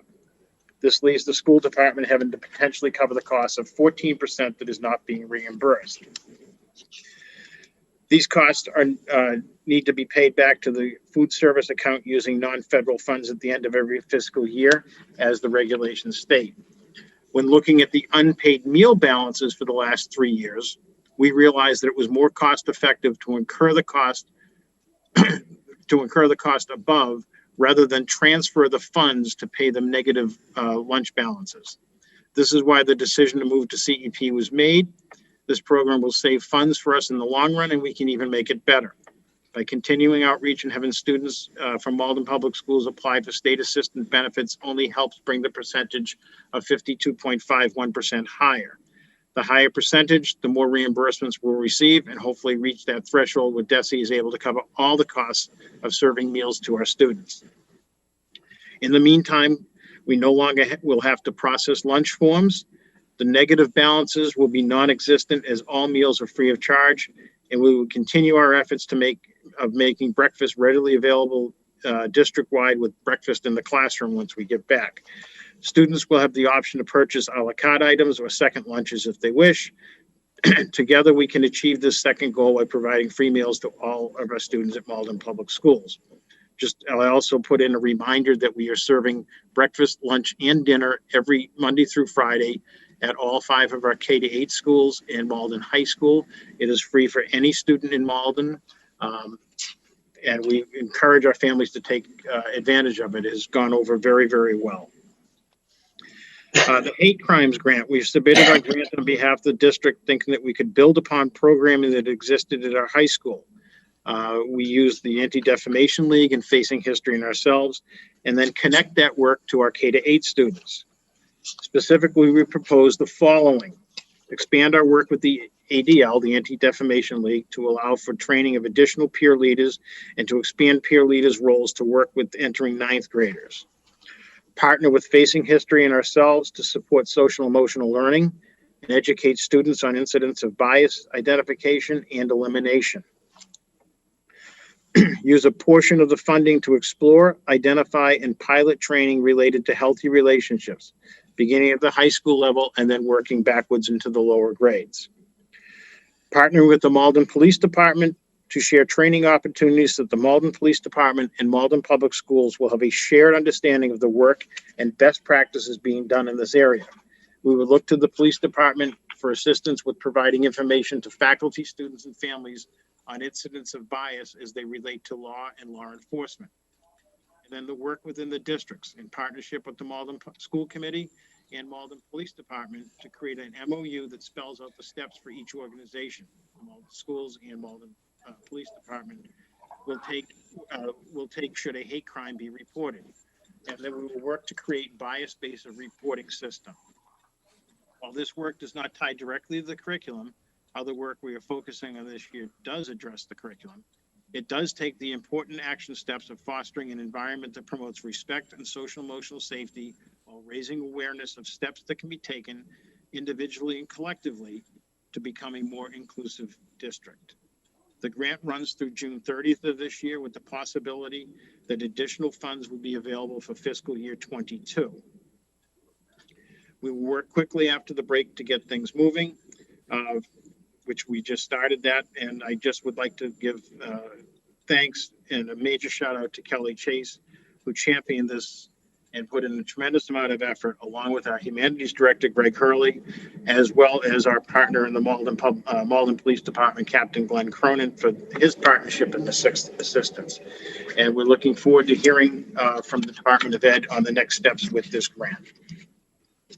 PSATs, Malden High School will be offering the PSAT National Merit Scholarship Qualifying Test on the morning of Tuesday, January 26th to any 10th or 11th grade student who would like to take it. At Malden High School, we have room for up to 400 students. This is the only day the test will be administered, and it must be in person per the National College Board testing requirements. All current Malden Public Schools building COVID protocols will be followed. Students must register by Thursday, January 21st, to participate in the optional opportunity. And again, this is optional. This is being offered free of charge to students, made possible by funding through the City of Malden. We are sharing the information and registration form with all 10th and 11th grade students and caregivers via the Google Guidance Google Classrooms, ASPEN emails, and to all eligible participants, as well as in live career development lessons that are going on at Malden High School. We will continue the active outreach for all eligible participants until the deadline. We have some scholarship news, which is big. The Posse Foundation, which identifies, recruits, and trains students with extraordinary leadership potential to receive full tuition scholarships to some of our nation's top colleges. Over 1,500 students in the Boston area were nominated for this 4-year scholarship. There are only 40 winners. We are very proud to announce 3 Malden High School Posse Scholarship winners. First one is Talis Cañero Pasos, who is receiving a full scholarship to Bucknell University down in down in Pennsylvania. Anna Dorner, who's received a full Posse scholarship to Center College in Kentucky, and Elaine Dew, who's received a full scholarship to Union College. We are very proud of them. We'd like to, at our next meeting, to bring them in to be publicly acknowledged and recognized by the school committee. But we are very, very proud of them. That speaks volumes to their hard work, their family's dedication. But I also want to give a tip of the hat to our own staff here in Malden Public Schools, who have engaged these students to go above and beyond and realize their potential. So thank you to all of them, and congratulations to those students. We also have a Quest Bridge Scholarship winner. The Quest Bridge connects America's brightest students from low-income families with leading institutions of higher education. Quest Bridge's National College Match Program offers selected students a full tuition and ride to any college that they match. This means that all expenses are covered, from tuition to housing to transportation.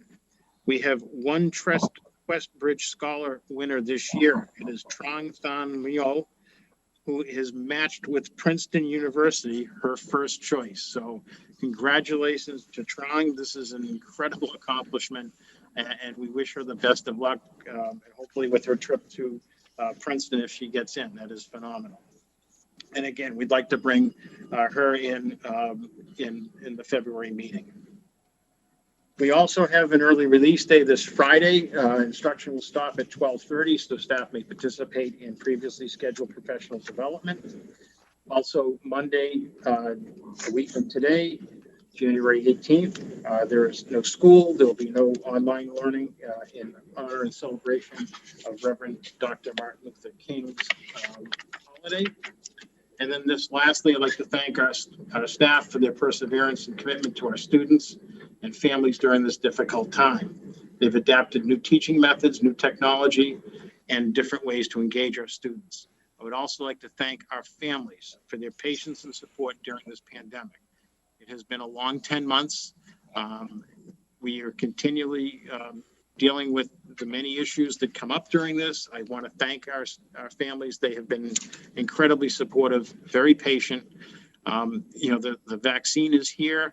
We're hoping that this will provide some normalcy coming up as we roll out that vaccine and get everybody in our community inoculated, so that we can begin to get back to life as normal, life prior to March 13th of 2020. And that concludes my report for this evening. All right, thank you. Any questions of our superintendent? Mr. Weldai. Thank you, Mr. Chair.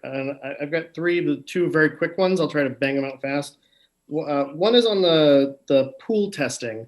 The one about DESE, the DESE pool testing, that's not something we have to wait for approval on, right? We're guaranteed, because DESE's giving it to districts, the initial 6 weeks of the pool testing, or no? The one that came out Friday? Yeah. I don't think we wait for approval. We submitted our interest. I believe we do. The one that I put in for in December as a pilot site, we're waiting for that. But all I got from them over the break was that we're still being considered. But I think that this may usurp it, is my suspicion. So I don't think so. They seem to say publicly that it's available for all schools. Okay, thank you.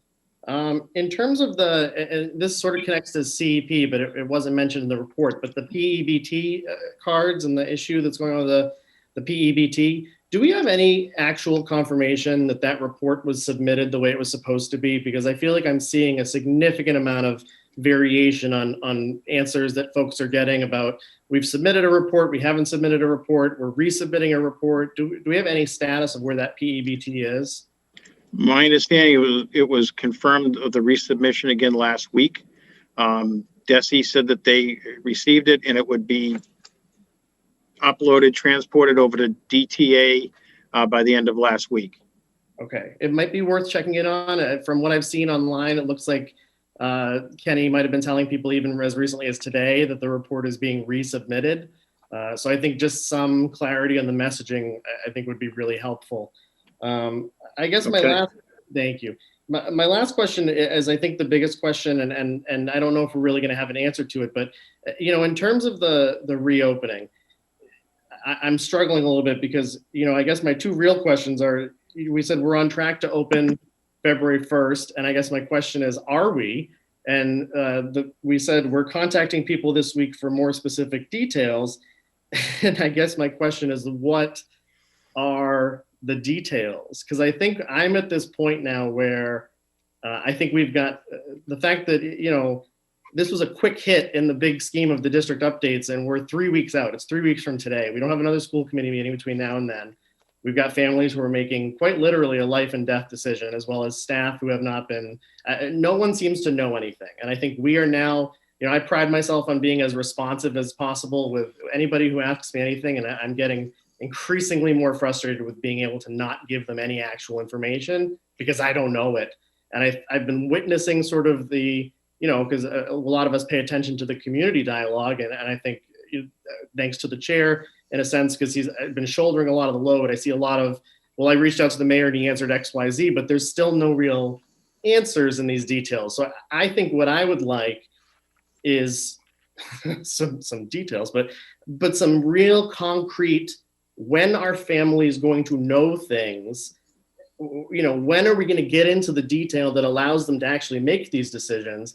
And I don't think we can say we might be scheduling a forum. I think we need to say before we log off tonight, this is what families can expect. This is when you're going to hear from us. This is when all the questions you've been sending us are going to be answered, because we're 3 weeks out, and not being able to answer these questions for them is unacceptable.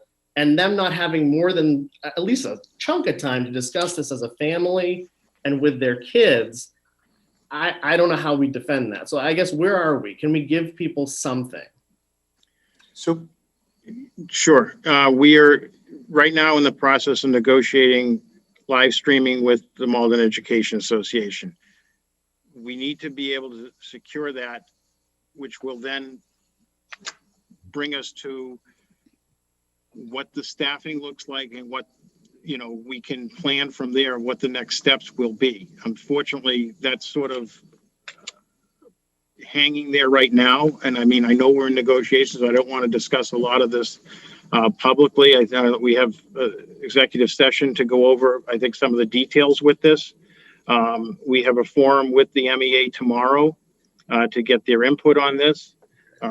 We're really, hopefully, in an aggressive way, going to expedite this negotiation. I think that we've impressed upon the membership that this is a major priority, that we're at a point where we need to get our kids in. I think the mayor has been a very vocal and strident leader on this. And, we're going from there forward. All right. I just want to point out, Mr. And this, I'm not trying to be, but that didn't actually give us any information or details. And I know that we can only say so much, but I think being able to say to families, on Friday, you will hear about X, Y, Z. I'm going to plan a public forum for next Tuesday. Our teachers, we're going to know whether or not our teachers are even walking back into the building, because Patrick asked a great question at the beginning about, if I was a parent and I understand it, I would be thinking about, if I get to keep my teacher is a very legitimate consideration whether or not we come back. So I just want to sort of throw in there that we didn't really give any details there. I think families should get a date or something. It's just my 2 cents. all right. Thank you, Mr. Weldai. And next up, Mr. Iovino. Thank you, Mr. Chairman. In response to that, it's very, very difficult. I'm looking at the numbers today that the state released, 5,100, I believe, in 24 cases, which was down from the weekend, thank God. So let's see if the trend continues tomorrow, Wednesday, Thursday, and Friday. And then, before we leave here tonight, let's say that by a week from this Wednesday, if the trend continues, then if the trend downward continues, then parents should expect that those dates will be firm. And this is when the teachers will report. And this is when pre-K to 2 youngsters will report. If, unfortunately, the numbers continue to go back up, then I think the same Wednesday we need, or Thursday, whatever day we decide, we make a decision. We have to put it back a week. We have to put it back 10 days. And I think that's the notice that parents can have. I mean, everybody's in the same boat.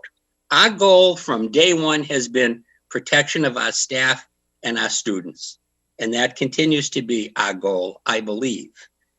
And I'm very comfortable with that.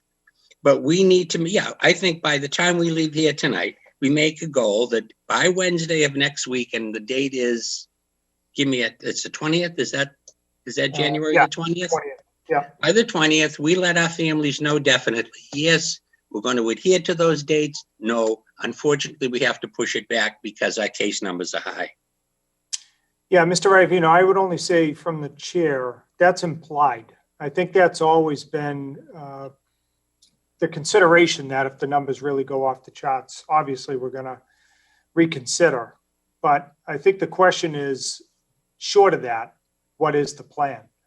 So for instance, a family just emailed in while we're having this meeting about whether or not before and after school care will be available as part of the startup. And that will influence this family's decision as to whether or not they will participate in coming back. So as many of those details as we can get out sooner rather than later, I think is what Mr. Weldai is referring to in terms of the community being able to determine what makes the most sense for them.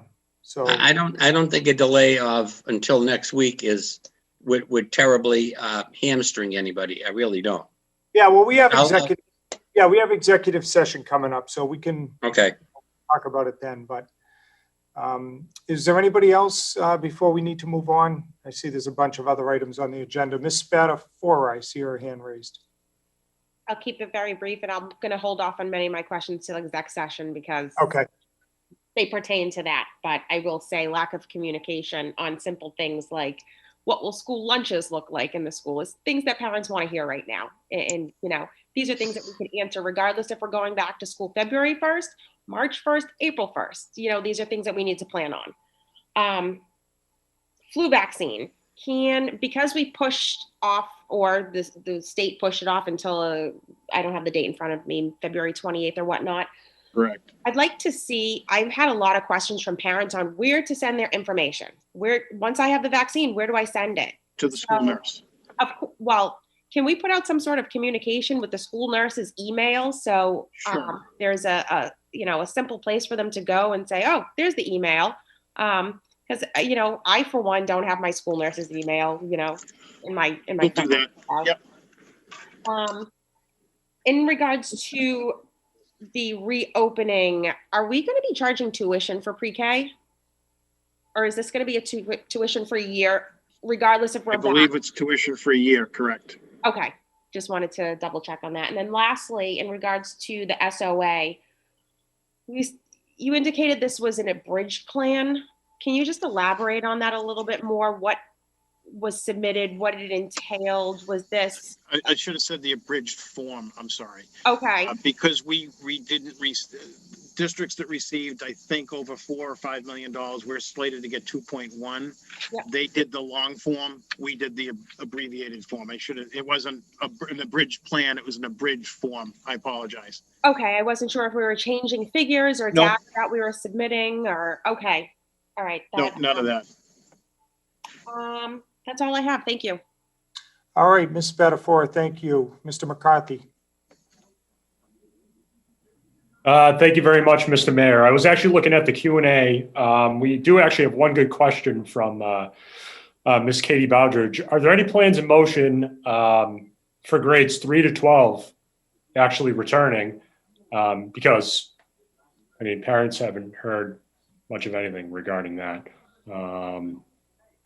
past pre-K to 2. So any response to that? So right now, we've got an agreement with our pre-K to 2, and we'll be looking at bringing in a 3 to 5 and later grades as part of the next phase of the MOA. Okay. But we don't have any dates or anything like that yet. That's correct. Okay, so you're gonna, all right, so you're basically gonna reassess. Right, that would all be negotiated and agreed upon through the Joint Labor Management Committee as the next phase of, excuse me, hybrid learning. Excuse me. Okay. Thank you very much. Ms. Luong. And then we'll go to Ms. Davidson.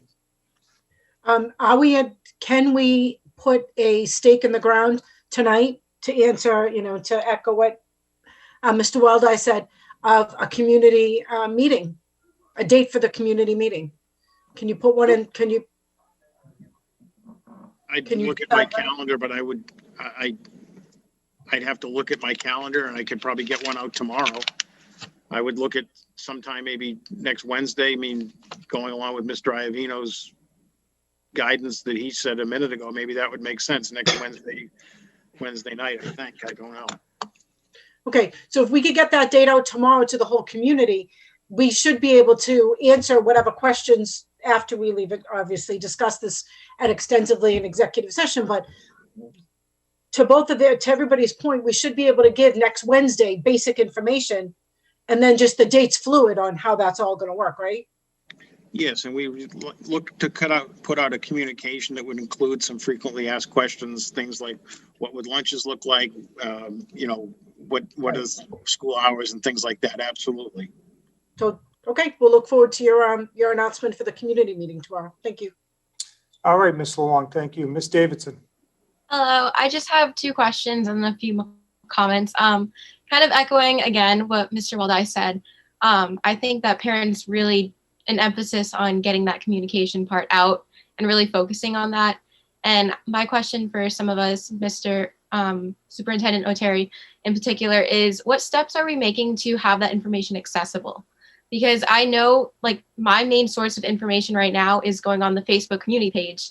But for families that don't have that ability or just don't really know about that, how are we going to get that information out in kind of a proper way where we can say everything rather than having a 10-minute phone call or kind of something we can reflect back on, almost like a handbook? So we would put it out as a document, and I would send that out via the Blackboard Connect email, which when I send it out district-wide, we get about 5,200 emails on there. We would post it on our website. We would put it out on our Twitter account with links so that you could get the document that way. When we send it out as a document in Blackboard Connect, it translates it in email to, I think, 14 languages. Don't quote me on that, but it's multiple. And we have the capacity or capability on our website that it can be translated as well into multiple languages there. So those would be the ways we do it. We also often have our building principals follow up with their own message to their school community so that there's more of an engagement piece to it. I think one of the drawbacks when it's a district-wide one and it comes out in my voice, which not my voice, but in the automated voice, and the reason for that is because it can be done in 5 languages. I don't speak 5 languages, so we can get that out there in the computer voice in the 5 languages, and then combine it with the email capability. We get it out in a more efficient multilingual capacity. Great news. And my other question is, how are we working with other communities outside of our district to kind of predict and see what problems they're having? Like I know other districts such as Wakefield Public Schools, they've been doing hybrid since day one. And I was wondering if we're communicating with their leaders and kind of seeing what we should expect in our community and what we need to improve. Yeah, that's a good question. So I've worked with the Superintendent's Association. We've got a lot of information that goes across in our listserv that has a great deal of information like this. We have a very strong partnership with our Urban Superintendents Network, with our like communities. I mean, when we look at our neighboring districts that have similar demographics to us, Chelsea, Everett, Revere, Lynn, they have yet to be able to get even the high needs kids in. So I think we've been able to do that with very little incident. It's been highly successful. Some of our other communities that have the hybrid model, they have had a different path to that.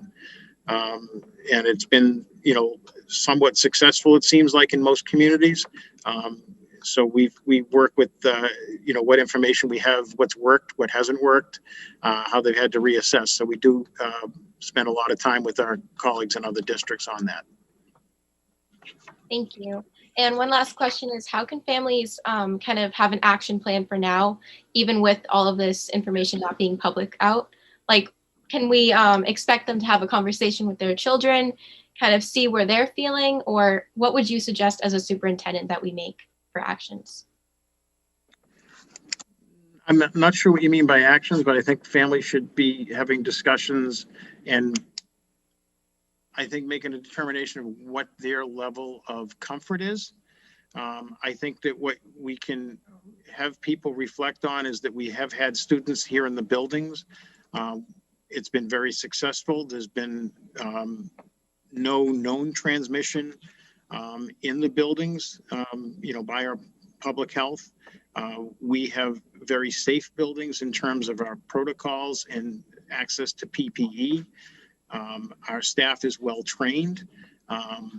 We have signage here that we feel confident will be student and adult friendly, that has, whether it's directional signs or reminders to wear masks, keep 6 foot distance, to wash your hands.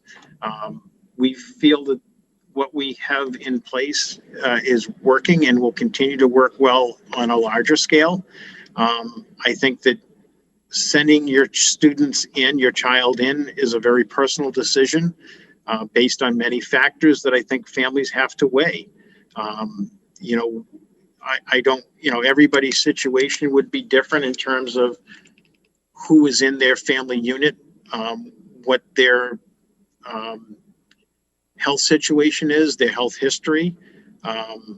And I think that those are some decisions that, we all make on a daily basis since this has happened, whether it's whether you're shopping or whether you're dining out or making other personal decisions. So I think that those are some things that people need to talk about. I think families should feel comforted that we do have PPE, whether it's masks or shields, available for our students when they come in. And that will be something that hopefully they can use to make that decision. Thank you. I think Ms. Davidson will start with you next time. Good questions. Excellent. Let's see. Seeing no other hands, let's get to the rest of the agenda, because I know we have executive session in front of us. So subcommittee reports, Mr. Iovino, space and enrollment. Thank you. The figures as of last Friday for pre-K through 12, 6,195 youngsters. We're down 26 youngsters from last month. Okay, any questions on that? Hearing none. Mr. Weldai, Superintendent Search Committee. I'm actually going to kick it over to Ms. Spatafora to begin. All right, Ms. Spatafora. I'm at a meeting. I can't talk. Thank you, Mr. Chair. So over the past 45 days or so, month and a half, myself, Mr. Weldai, Maria Louise from the mayor's office, and Ray Shirtliff of the Collins Center have been meeting regularly over the past month and a half. Over those past 45 days, we've put together an extremely diverse group of community members, teachers, students, caregivers that will represent Malden in the upcoming superintendent search. Those members, so we just actually had our website go live. That's on maldenps.org. It's under superintendent search, and you'll be able to find a list of those members that are representing the community there.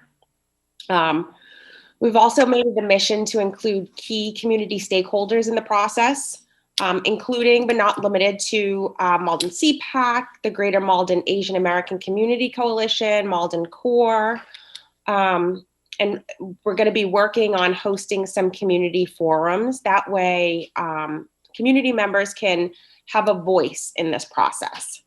So our first meeting with the entire search committee is actually this Wednesday. And this is more or less a learning session for members to understand the process before we actually dive deeper into the actual interviews and going through the resumes and so on and so forth.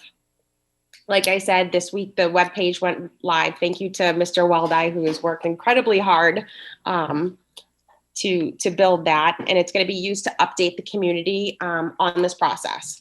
So this, right now it includes the actual job posting, as well as the search committee members. We're going to be updating the timeline on the process. But most recently, we have a survey that was put together by the Collins Center, who we've contracted with, asking those in the community to take. So this will allow members to have input on the hiring process. The survey is, correct me if I'm wrong, Adam, translated into 7 main languages spoken in Malden. Yep. And as well as being out on our webpage, it's going to be shared across numerous social media outlets, along with reminders via Connect Ed from our school principals. So we're definitely pushing it to really get out to every corner of the community to make sure everybody's heard. Let me see. Sorry. Lastly, in an effort to recruit a diverse selection of applicants, the superintendent's posting not only has been posted through the call-in center, our own website, but we've also reached out to numerous platforms, universities, including Influence 100 Fellows, the Mass Urban Superintendent Network, diversity.com, Employee Diversity Incorporated, Howard University, University of South Carolina. So we're really, really plugging to make sure that we're gathering, resumes from every corner, every network. Everybody knows that our goal is to really bring in somebody that is experienced in the job, but as well as is familiar with what our community entails, representing such a broad, diverse group of students. So, Mr. Weldai, if I've missed anything, I tried to. No, you did great. And I have to say, it's been, we both are appreciative to Maria Louise for all her help, but also to the chair for giving us a little leeway in putting this together. Ms. Spatafor mentioned the stakeholder committee. I really want to give her some credit. She really emphasized this idea of bringing voices to the table that had not always been heard. So we tried our best to create a committee of people who have never sat on a search committee before, particularly a superintendent one. And I think that's phenomenal. And through that, we were able to get a very diverse group. And just for clarity's sake, and Ms. Spatafor, you mentioned it, I'll throw the names in real quick. They are on our website, maldenps.org/supersearch. Thanks to Natalia Brennan for helping me get that figured out and put that together. Natalia is amazing. But the committee on top of Ms. Spatafor and I includes Heather Barry as a parent representative. Kevin Brill is a community representative, an educator from Boston who lives in Malden. Rebecca Brooks is a parent representative. Dawn Concannon is a representative from the principals. Erin Craven is a representative from the directors. Isabel Dela Cruz is a parent who's also serving as a community representative. Deb Giswaldo is the union president. Kate Greco, who is serving as a representative for the assistant principals. Jennifer Hedrington, who is serving as a representative from the staff, the teachers. Susan Nyland, who is serving as a representative from Unit C paraprofessionals, who was one of our random draws. Baruch Dietsige is an alumni representative. Jessica Vasquez is one of our parent representatives serving from the random draw. Amin Yakin, who is a high school teacher representing teachers, and he was also the random draw picked last week. And Billy Zhang, who is a senior at Malden High School, who is serving as our student representative. And I want to give special props to Counselor Peg Crow, because we actually took a little bit of a turn this time, and generally, people include, past committees have included a business owner and this, that, and we really wanted to keep it as much parents and educators as we could. And Peg actually offered to give her seat up to another parent community representative, Peg being a stakeholder herself as director of the YWCA. And we really think that just shows her selflessness too. So we really appreciate that. And we were able to bring on an additional parent. So we'll keep you updated along the way. We do expect that there will be a forum opportunity for school committee members as well. The Collins Center was really hoping that we could schedule a forum for school committee members to tell them about what we're looking for.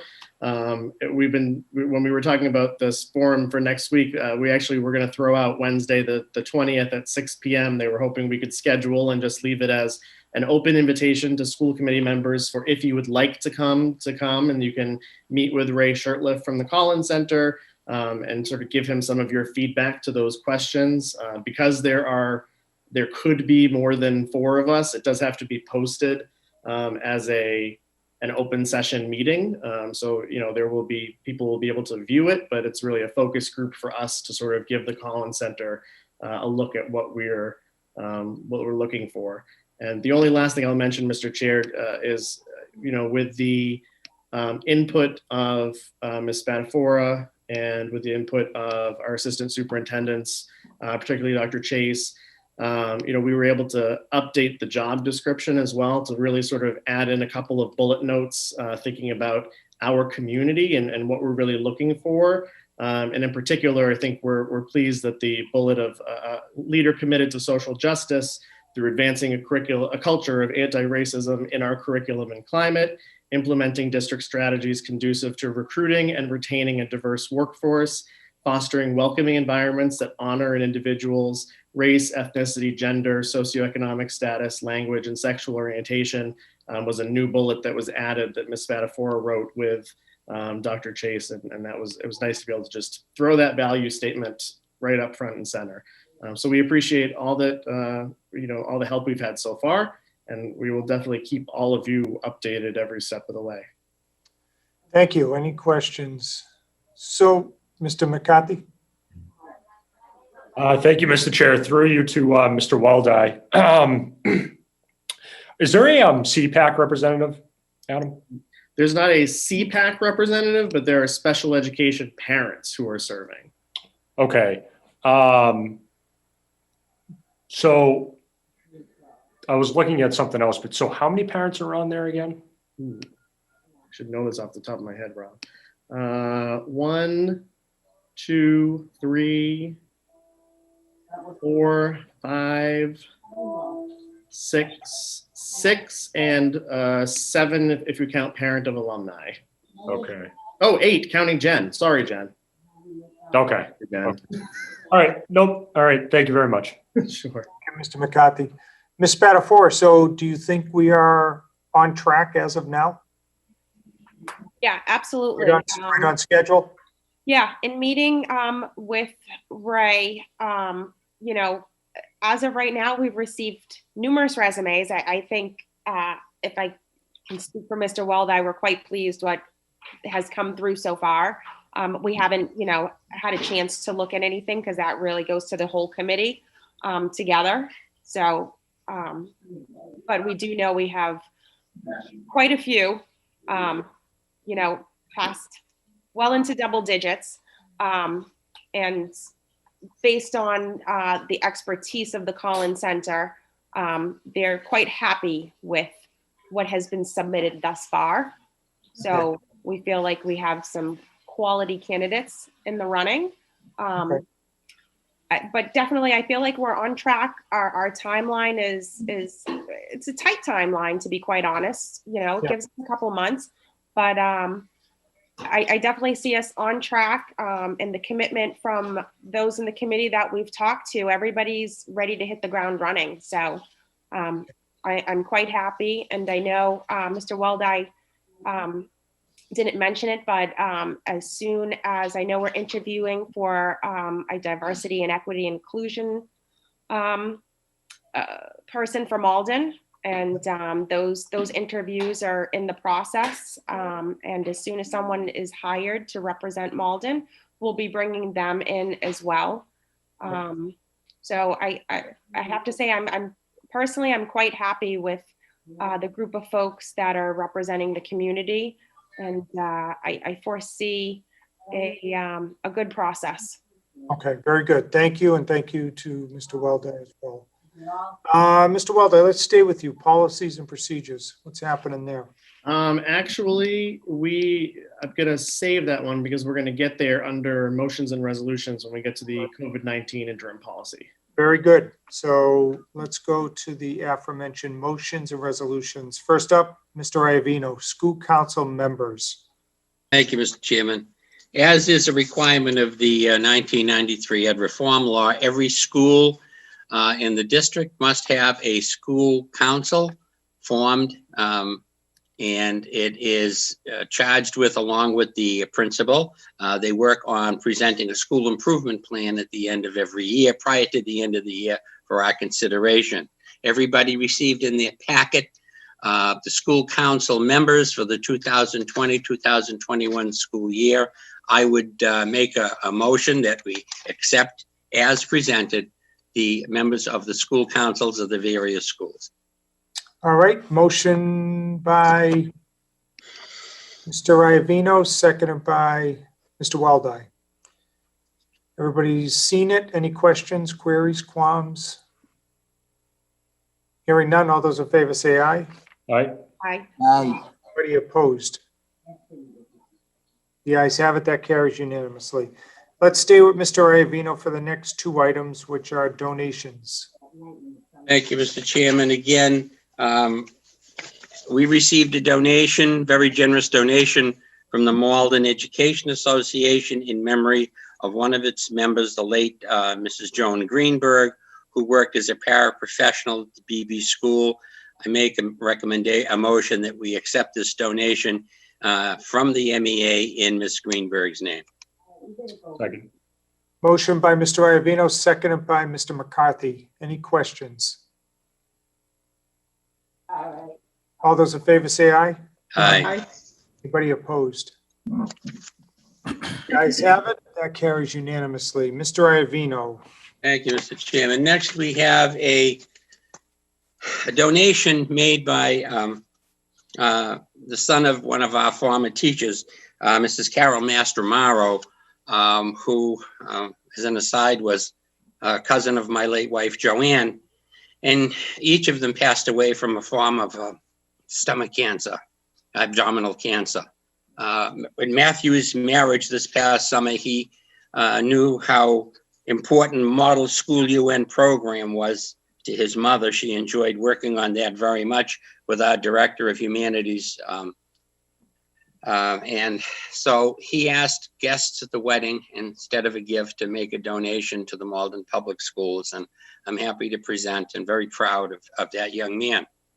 To make a recommendation that the school committee accept a donation to the public schools in the amount of $900, specifically geared to additional work on the Model UN program at Malden High School.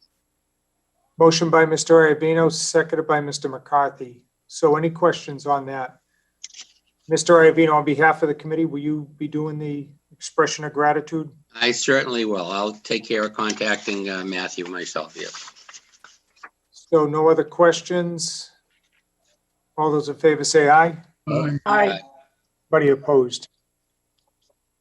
The ayes have it, that carries unanimously. Now to Mr. Froyo. Thank you, Mr. Chairman. For the last few years, we've been lucky to receive a gift from this company that has done a lot of business in Malden. It's Luda's Environmental Incorporated. And the letter we received was, in appreciation of many clients, we are privileged to service in Malden. We are pleased to make this donation to the school department. Luda's Environmental is a lawn, tree, and shrub care company specializing in science-based, environmentally sound approaches and attentive customer service. Contributing to your school department is a way we can give back to the Malden community for considering us the company of choice. I always hope that in supporting education, other companies will join us. Please use these funds in any way you consider appropriate. And they gave us a check for $75. Okay, motion by Mr. Froyo, seconded by Mr. McCarthy. Any questions on that? And Mr. Froyo, you'll thank the company on behalf of the committee? Will do. Thank you. All those in favor say aye. Aye. Aye. Anybody opposed? The ayes have it, that carries unanimously. Last two items are under Mr. Weldai. First one, COVID-19 interim policy, pandemic-related out-of-district access to learning. Thank you, Mr. Chairman. So you received earlier today from Mr. Rai our draft of the COVID-19 interim policy, pandemic-related out-of-district access to learning. It's a mouthful. And what we're hoping that we'll do tonight is endorse this as a full committee. It was voted unanimously out of the policy subcommittee. We had 2 policy committees between the last school committee meeting and now. And I really would like to give a special thank you to all of the principals who attended multiple policy committee meetings, far outside their normal workday, and the superintendent for putting this together. Because the best policies, come from the folks that will affect them the most, and that's the principals. And we wanted to try to do something to give them a little bit of support when working with parents. So the crux of this is, we know that life is challenging right now. We know that the pandemic has caused a lot of people to upend what their normal day-to-day life is, including childcare, including employment, including health concerns. And we wanted to make sure that folks knew that there was some flexibility in how and where we learn from. So we wanted to make sure that there was a policy in place to allow families to basically learn, access your learning from wherever you are, whether it's in Malden or outside of Malden, as long as it's in the continental US, particularly with your district provided device. The only thing that we're asking is that folks keep us updated as to where you are. And it's not in a, this got a lot of notoriety online, and I think parents had a lot of confusion about this, and it's not in a gotcha way, and it's not in a we're going to unenroll you way. It's in a, and I feel this as a school leader myself, we just want to know where our families are to be able to access them if they need us for safety reasons, for reasons of getting them materials and or technology, for the chance that, the district resumes in-person learning. There are a lot of different things. We just want to make sure that we're in contact with you. And so when looking for a policy, I couldn't find one. And I have to give a very special thanks to Ray Garcia, the principal at the Linden, who after weeks of us looking, I think Ray found this in about 2 hours. So we really appreciate that he found something in Lawrence that was similar to what we were looking for. And our principals were able to adapt it, and this is what came of it. We're hoping that the committee will vote this out favorably tonight, and it'll take effect as of first thing in the morning, and go from there. And I don't know if any other policy members want to speak, but feel free to. Well, let's get it up on the floor first. So Mr. Weldai, motion, seconded by Mr. McCarthy. Mr. Iovino? Yeah, no, I was going to second it, but that's fine. All right, any questions? Mr. McCarthy? Yeah, just to speak really brief from Mr. Weldai. Yeah, it's more of just sort of knowing exactly where our families are, and I think that's really the crux of what we want to accomplish with this specific policy. So, thanks. All right, anybody else? Hearing none, all those in favor say aye. Aye. Aye. Anybody opposed? Carries unanimously. Last item under motions and resolutions, central office organization, Mr. Weldai.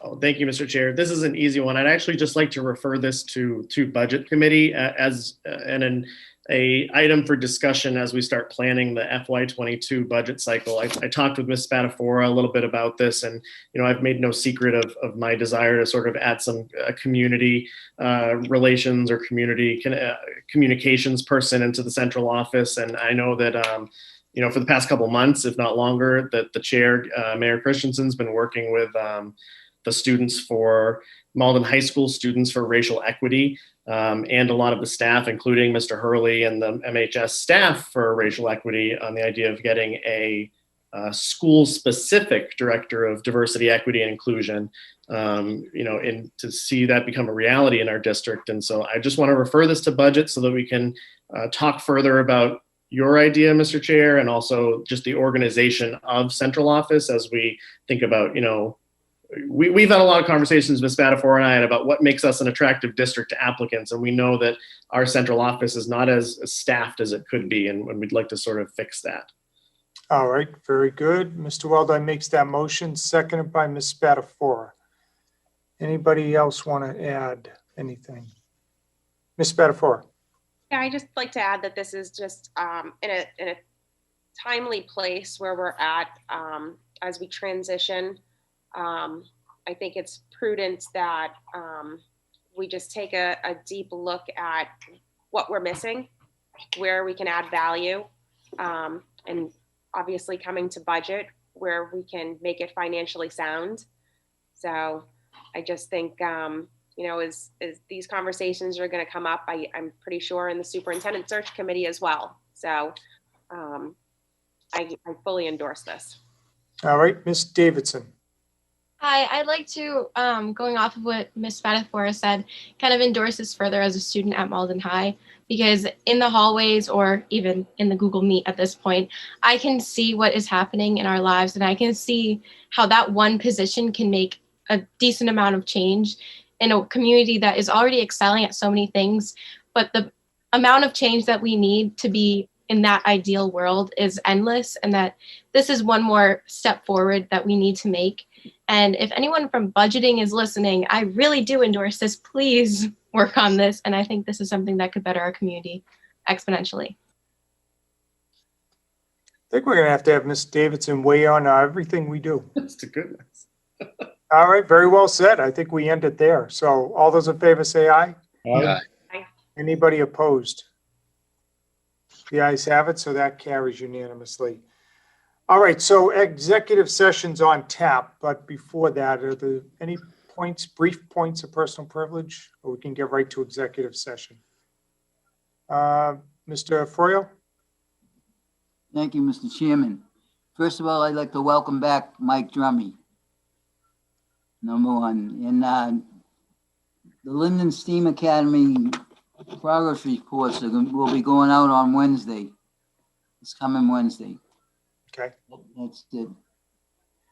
All right, anybody else? Ms. Spatafora? Mr. Chair, really quickly, our Title I department's putting together an informational session on the iReady diagnostic exam.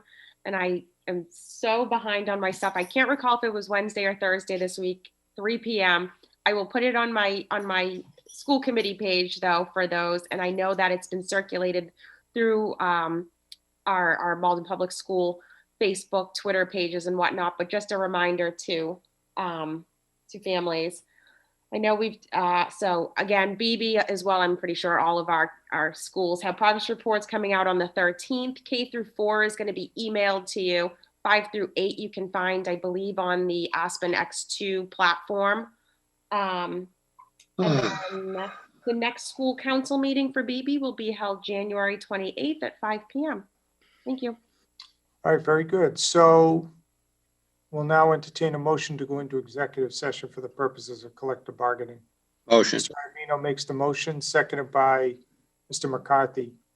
Clerk will call the roll. Mr. Drummy, Yes. Mr. Froyo, Yes. Mr. Gray, Yes. Mr. Iovino, Yes. Ms. Luong, Yes. Mr. McCarthy, Yes. Ms. Spatafora, Yes. Mr. Weldai, Yes. Mayor Christensen. Yes. So again, for those that are watching, we do not anticipate coming back out to vote on any matters. The only thing we'll come back out for is to adjourn. So, Mr. Weldai, same routine, right? End here? Same routine, end here. Use the link emailed to you earlier today. Okay. Question. Since like the reopening is kind of one of the bigger points of tonight, would I be able to see executive session, even if it's just kind of listening in to see what's happening? I think it's only for members. Okay. Correct? Yeah. You know, what we should probably do is just make you a member the way you're going. Thank you. Yeah, we'll keep you posted, believe me. After this and in the upcoming week, Mr. Weldai, or actually to our clerk, let's make sure we keep Ms. Davidson updated just as much as we are on what the game plan is moving forward, okay? Thank you so much, and All goodbye, right. everyone. Thank you. Bye.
All right, I think we have everybody back, so we'll entertain a motion to adjourn in memory of Jaden Brito White. Motion by Mr. Iovino, seconded by Ms. Luong. All those in favor say aye. Aye. Aye. Any opposed? You guys have it. School committee is hereby adjourned.